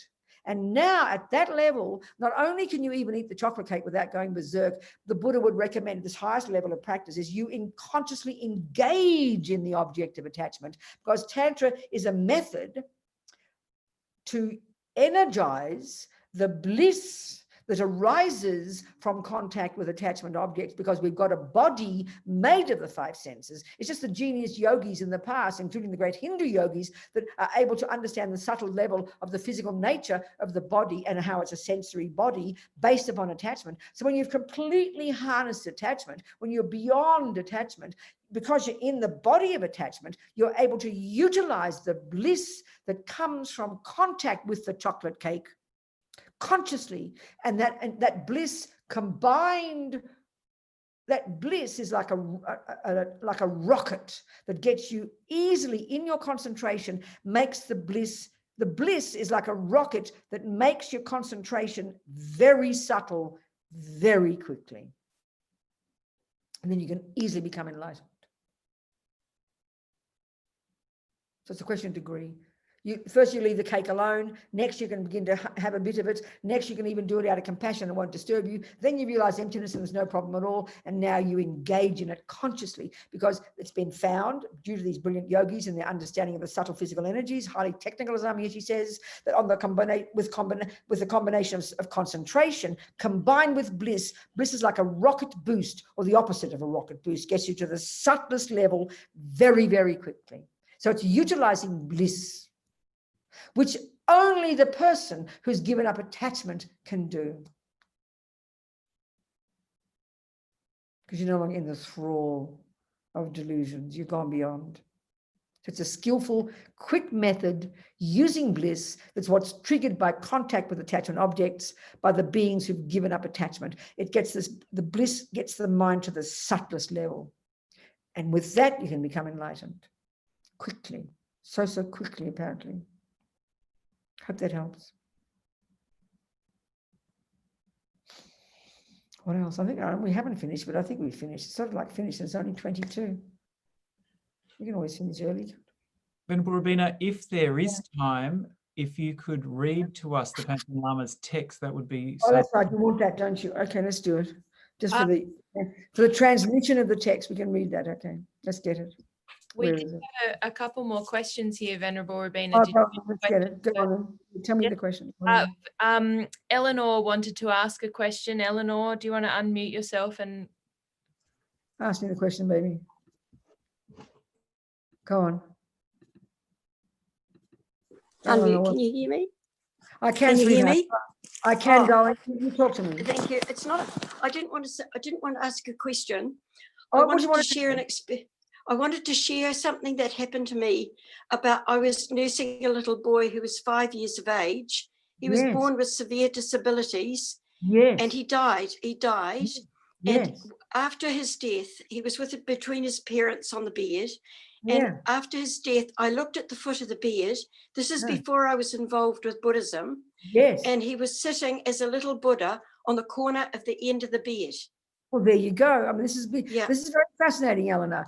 And this is something interesting. I often say, especially children some people who are bodhisattvas can consciously choose a rebirth in which they suffer terribly in order to purify their karma very quickly to become a special being. That's very interesting. I bet you got a surprise. I did. I thought it was a great blessing, actually. Oh, amazing. Wonderful. Yes. Did you tell his mum? Oh, yes. And we've been very close friends ever since. Wonderful. This is a wonderful story. Thank you, darling. Thank you. Thank you. Thank you, sweetheart. So nice. Okay, so why don't we read the text, shall we? Or are there more questions? There's 2 more questions. Go on then. Speak. Jai is asking, is there an ending of this process? Death, rebirth, endeavour for enlightenment? Oh, God, that's the whole point of this whole discussion, to get the hell out of this bloody rubbish and become a Buddha. Then you can come back again and again to help people because you're in bliss and you're happy. Yes, honey, become a Buddha. Get rid of the rubbish, grow the goodness, and then you've got the power to manifest what you like out the universe for the sake of others. And you won't be disturbed because you're blissfully happy and joyful and wise and full of compassion. That's the bottom line, baby. How does that sound? See, it depends on your view. I understand that, but I've got a bit more here. Oh, beg your pardon, go. Yep. Is it like it's endless? Okay. Because there are seemingly endless beings that will have to go through this process. Yes. So this is what will be, I mean, I know once we become a Buddha, it'll all be good. We won't care, but it sounds like it is endless. Also, okay, so I'm on with that. Does this have a starting point? Did it ever start? No, this is what's interesting, Jai. It's a good question, darling.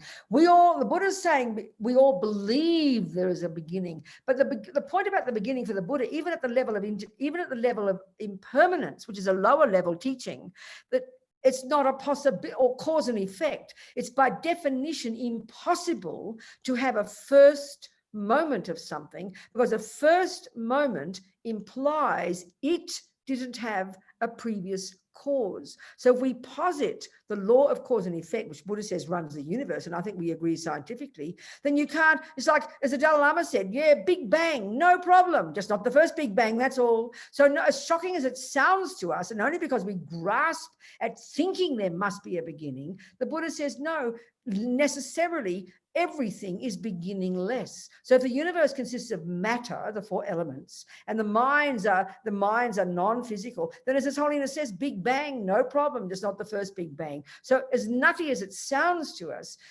our minds and universes are necessarily beginningless. You can't posit a first moment, because that implies this is not the product of a cause, which means the whole logic of cause and effects collapses into a heap of nonsense.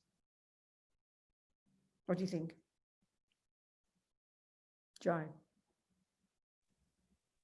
Yes, I like I would have been trained with the argument about the uncaused cause. So tell me about that. I've never heard of that. What's that? Is that a scientific view? Uncaused cause. That goes back to, I think, Middle Ages, possibly Aristotle. Okay. It's a philosophical concept. And uncaused cause would be the divine, would be God. Oh, there you go. No, that's right. There you go. Yeah, that's exactly right. So that's what's permeating us. And that's exactly, the Buddha does not have that view. And the point is, the Buddha's simple question, like if you're a naughty girl at school, the first question you're going to ask is, well, who caused God? But you're not allowed to ask that question. And that's where the Buddha, he's arguing with the concept of a creator, not out of being a rude person, because he says it's not feasible to have a thing that isn't caused. It's not feasible. So that's a shocking view, to think that God have a cause. And even more shocking, I remember, Jai, in Melbourne, I went to, I gave a talk at the Catholic University. They asked me, some conference was on, I had a 20-minute slot. And I remember I didn't know what I was going to talk about. So I looked up, the morning I got there, I looked up the Merriam-Webster dictionary for the definition of God. And I discovered 3 essential qualities: in omniscience, infinite compassion, infinite power. Well, they are the characteristics of a Buddha. The difference is Christianity asserts that energy is permanent and uncaused and is the source of the universe. The Buddha's view is that everybody's mind has the potential to become a Buddha, that there's no need for a creator, and there's no such possibility of an uncaused cause. It's not possible for the Buddha. And the other point is, so my talk was the similarity between the definition of God and Buddha. I'm not sure if the Catholics liked it, but that was my talk. Because this is exactly the right. I mean, as the Christians say, there's only one God. Well, like I talked before, when you're the Buddha and I'm the Buddha, you effectively were the same Buddha. The difference is that energy is beginningless, because it's nonsense to have an uncaused cause, the Buddha would say, argue philosophically. And even also, that's why there's no concept of a soul, which is this permanent thing that is, and the even more abstract for the Buddha is the idea that someone can make you.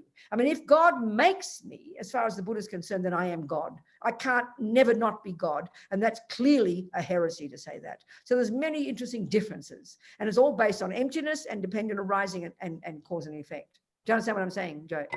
Yes, thanks very much. That helps a lot. Thanks so much. This is really helpful. Thank you. I mean, it's a really great subject. I love talking about this stuff. You know, it's so fascinating. And it seems to me there are so many views that seems to me over the centuries, all the great meditators and all the different traditions have seen many similar things, but then also we can see the differences. Do you understand? Joe? Yes, yes. Yep. Yeah, absolutely. Exactly. So let's read the text. Okay. It's very short. And this is the words of the one further question. There's one last question from Rachel. Is there an indicator to let us know when we're ready to practice Tantra, or can we start anytime? You've got to know where you're at. So as far as Tsongkhapa is concerned, the three principal qualifications are, in terms of the Lamrim, you've got some strong renunciation, which means you understand karma, you understand how you cause your own suffering, you understand how you're driven by attachment, and that you want to give this garbage up. You're fed up with suffering. That's renunciation. So some sense of appreciation of the meaning of renunciation and the wish to accomplish it. Then the second prerequisite is some sense of bodhicitta, this amazing, outrageous aspiration to be of benefit to others based on compassion, some appreciation for bodhicitta. And third prerequisite, a strong appreciation of the meaning of emptiness. If you've got these three, honey, you're qualified. So look into it, you know. Read Lama Yeshe's book, Introduction to Tantra. It's a really good book. It's very, very helpful. Introduction to Tantra, published by Wisdom Publications. It's a marvelous book. It'll help you understand how it fits in the whole path, you know. I'll read the text, wherever it is. Venerable Robina, we'd like to offer mandala before. Okay, go on. Yeah. Read it, say it. So we're imagining offering to the Panchen Lama, to the Buddha, a request for this blessing of the text. Go on then, read it. Go on. Saji puki juk shing mehetok trahamri rahabling jin nihide gehen pade sangye jing du mikte ua yidro kuhunam dak jing la chepasho. That's enough. That's enough. Yidam Guru Ratnamandalakam Niryata Yami. That's enough. Go. Let me read it now. Thank you. Okay, here we go. Root text of the precious Genden oral tradition. Sometimes they're calling it here, the name that they translated here, which is not the usual one, it's usually called the Kagyu, something or other, Gilug, something, a Mahamudra or something or other. But here it's called, I'll find the beginning. Where is it? Gosh, Highway of the Conquerors. The Mahamudra root text of the precious Ganden oral tradition by the first Panchen Lama Losang Turkey Gyaltsen. Homage and pledge to compose. Namo Mahamudraya. Homage to Mahamudra, the all-pervasive nature of everything. I bow with respect at the feet of the incomparable Guru, the Lord of Siddhas who teaches the naked state of reality, the indivisible and inexpressible sphere of the Vajra mind. Having condensed the essence of the ocean of sutric and tantric advice, I will write down the instructions of the Ganden oral tradition of Mahamudra, of the Supreme Siddha, Dharma Vajra, and his followers who give sound instruction. This has three parts: preparation, actual practice, and conclusion. 1. Preparation. First, earnestly go for refuge and generate bodhicitta, since these are the gateway and the central pillar of the teachings, and especially the Mahayana. This should not be mere words. Because seeing the reality of mind depends on amassing the collections and purifying negativity, first recite the 100-syllable mantra at least 100,000 times and do as many hundreds of prostrations as you can while reciting the confession of downfalls. From your heart, make repeated requests to your root guru, who is indivisible from all the Buddhas of the 3 times. 2. Actual practice. There are many ways to explain Mahamudra, but they fall into 2 categories, Sutra and Tantra Mahamudra. Tantric Mahamudra is the Mahamudra of Saraha, Nagarjuna, Naropa, and Maitripa. In it, the clear light of great bliss is produced from skillful means, such as penetrating the vital points of the Vajra body itself. It is the quintessence of highest Yoga Tantra taught in the corpus of essential works of the Mahasiddhas. Sutra Mahamudra is the way to meditate on emptiness, taught explicitly in the extensive, intermediate, and condensed Perfection of Wisdom Sutras. The Supreme Arya Nagarjuna has stated that there is no path to liberation other than this. Here, I will give a commentary according to his intention and show how to introduce the nature of mind in accordance with the statements of the lineage gurus. The technique according to the sutras. Although called by many names, innate union, the amulet box, the 5-fold, equal taste, the 4 syllables, pacifier, cutting off, great perfection, counsel on the middle way view, and so on. That's all the different traditions and all the different explanations in Tibetan Buddhism, showing how they all come together. When a yogi who is skillful in the scriptures and logic of definitive meaning and who has experience analyzes, all converge in a single intent. Seeking the view after meditation on karma binding.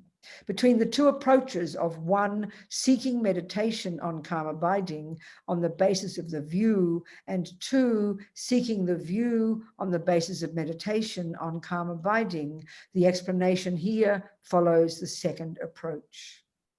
Sitting, 9-round breathing, refuge, and bodhicitta. On a seat suitable for absorption, adopting the 7 crucial elements of physical posture, cleanse the channels with the 9-round breathing.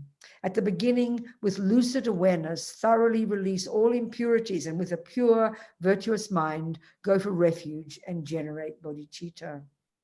Guru Yoga. Meditate on the profound path of Guru Yoga, and after making hundreds of fervent requests and so on, dissolve the Guru into yourself. Recognizing the conventional nature of mind. In that state where you are indistinct from your Guru, do not allow your conceptual mind to entertain any fears or expectations and enter equipoise without the slightest distraction. It's not the cessation of mental activity as when you faint or fall asleep. Begin keeping watch with undistracted mindfulness, and with alertness, make your mind attentive to any movement. Tighten by making taut, and look nakedly at the nature of that which is clear and knowing. Recognize any conceptual thoughts that arise. Moreover, like a swordsman in a duel, exert yourself in cutting off whatever conceptual thoughts arise. Having finished cutting them off, rest your mind, and without losing mindfulness, loosen by relaxing. As it is said, tighten by making taut, loosen by relaxing, and there is where you place the mind. And when mind bound in a tangle is relaxed, without doubt, it frees itself.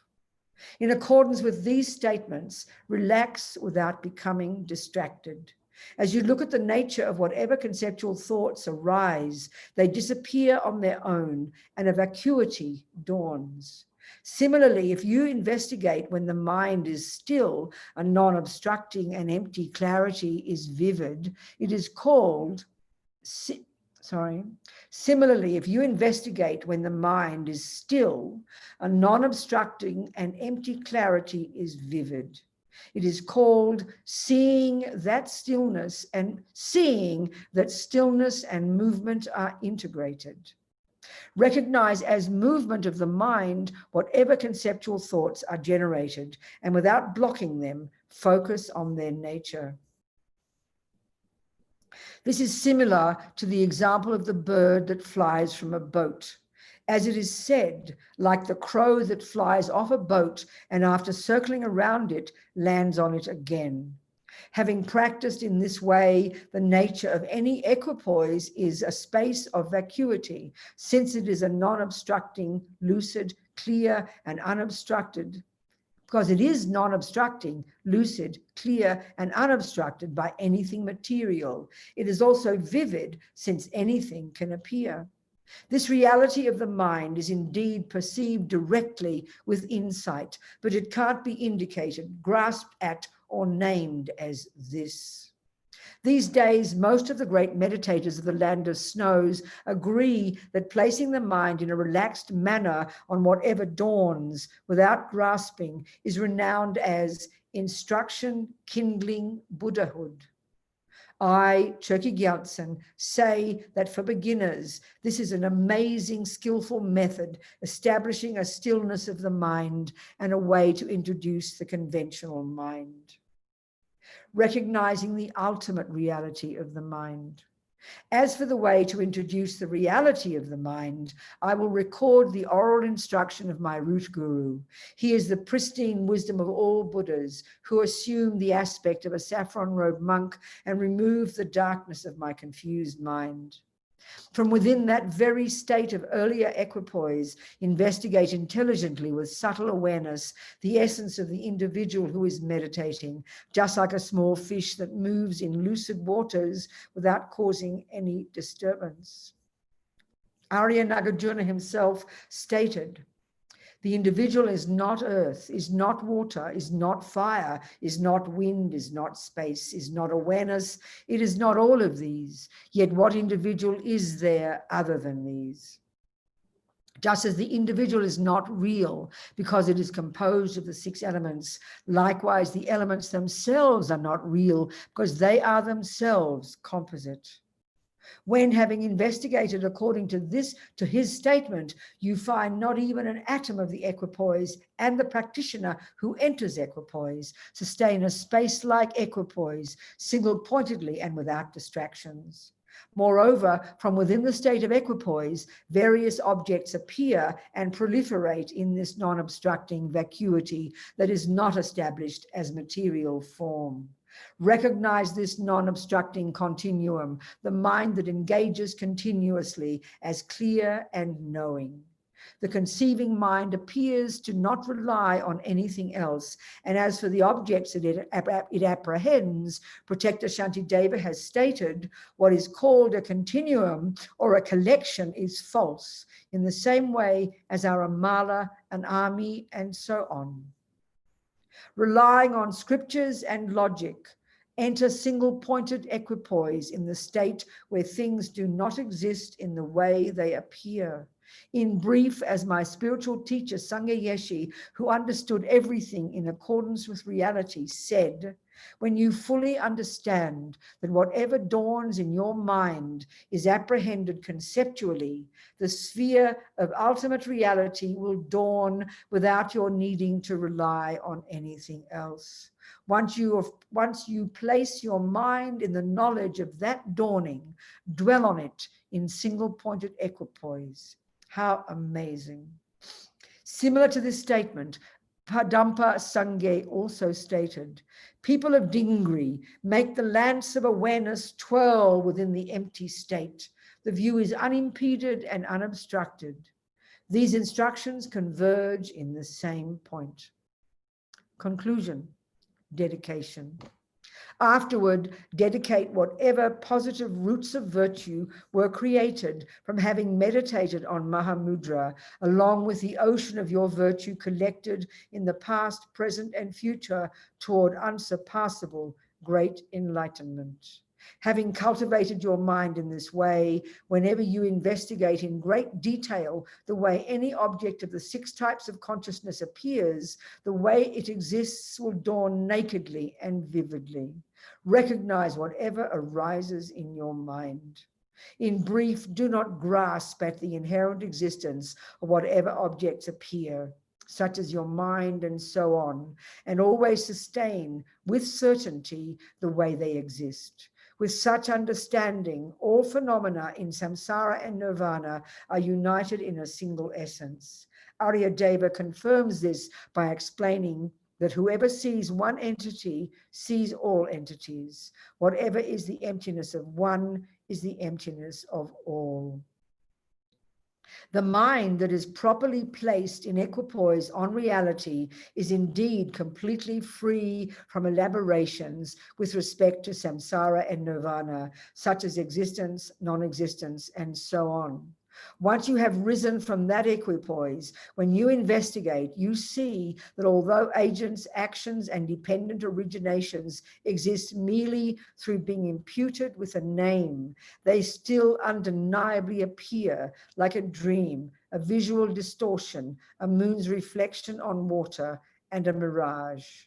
When for you, appearances do not obscure emptiness, and emptiness does not obscure appearances, the noble path of emptiness and dependent arising having the same meaning will manifest. Colophon and dedication. These words were written by the renunciate Losang Chökyi Gyaltsen, who has heard many teachings. Through this merit, may all wandering beings quickly become conquerors through this path that has only one door to liberation. Having seen that the 8 worldly concerns are like the drama of lunatics, Genden Gyaltsen, with the degree of the 10 fields of knowledge, and Sherab Sangye from Hatong, with the degree of the 10 difficult subjects, live according to the conduct of rishis in isolated mountain valleys, and take this path as the essence of their practice. They had already urged me many times to introduce Mahamudra in this way.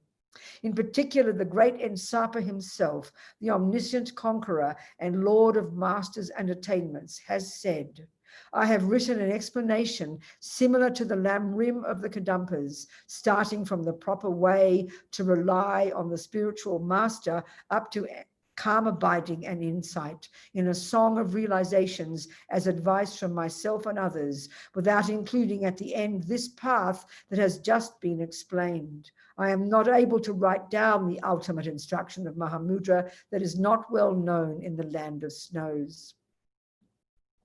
What was not written down at that time due to restrictions was intended for a later time. This is understood by an assertion that is established, for example, by the statement in the Lotus Sutra. Since it is an object to be thoroughly realized by the pristine wisdom of a Buddha, never tell those who take it upon themselves to write of this method that you are enlightened. Why? Because those who act as our refuge take timing into consideration.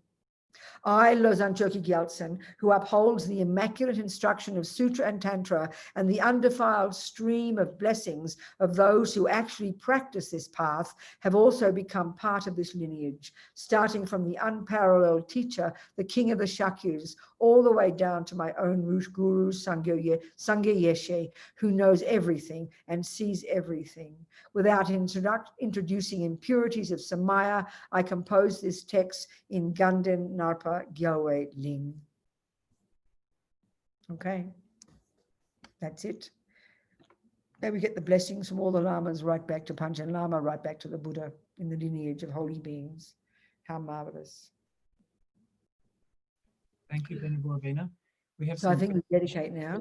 Yeah. We have a little break, and then those who want to take refuge or listen to about refuge before they take it to decide what you want, or just hang out and relax and listen, you're very welcome. I think if you can wait 10 minutes, maybe 10 minutes, we dedicate first. We think all is amazing. We'll do this together. I think I'd like to do them in English. Is that okay, Jason? Yes. Can I read them, please? Please. Jason, can I read? Oh, yes, Yes. yes. That's okay? Yes, please. All right. We think due to this virtue. So what does that mean? Due to all the powerful work we've done for this last many hours, all the imprints we put in our mind, all the seeds of virtue, all the effort we've made, how amazing. But due to all that, because none of these seeds have gone astray. So this is so marvelous. May I quickly become a Guru Buddha, which means a Buddha in the manifestation of our one heavy with qualities, and in the manifestation of our person heavy with qualities, who is the Buddha. They're the same. And lead all transmigratory beings, all suffering sentient beings, without exception, to that state. Up a bit. Okay. So now, so now this marvelous aspiration, this bodhicitta, which we didn't talk about, is this outrageous, amazing, over-the-top, insane, brave attitude of the great beings who've accomplished this incredibly powerful compassion. The unique quality of the bodhisattvas is great compassion. And great compassion is this brave attitude that says, it's my job. That's the energy of the bodhisattva, that the compassion is unique. If you've achieved liberation, if you're a Hinayana Arhat, you have inconceivable compassion. You have inconceivable love and virtue. There's no question. But because for life after life after life, your motivation is to get the hell out of samsara, when you finally achieve liberation in one life or other, your bliss, which is incredible, and your wish to get out of samsara override your compassion. But if you've got great compassion, this unique extra level of compassion, which is, it's my job. If I don't do it, who will? It's the brave attitude of the bodhisattva. And that's what this is. May this precious, supreme bodhicitta, not yet born in the minds of beings, may it arise. And may that which has arisen in the minds of beings never decline, but increase more and more and more. Okay? So now may our holy beings, we think of His Holiness the Dalai Lama, because he's like, one of the big bosses. We think may he live a long, long, long life. And Lama Zopa Rinpoche, who's little, Jason, and they're not part of the FPMT, but they're students of Lama Zopa.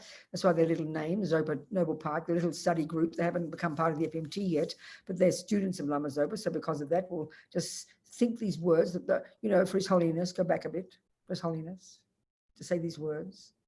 So the wish-granting, wish-fulfilling jewel, source of every single benefit and happiness in this world, to the incomparably kind Tenzin Gyatso, I beseech, may all your holy wishes be spontaneously fulfilled. And then so the next one, please, go up, Lama Zopa. And then further, that's right.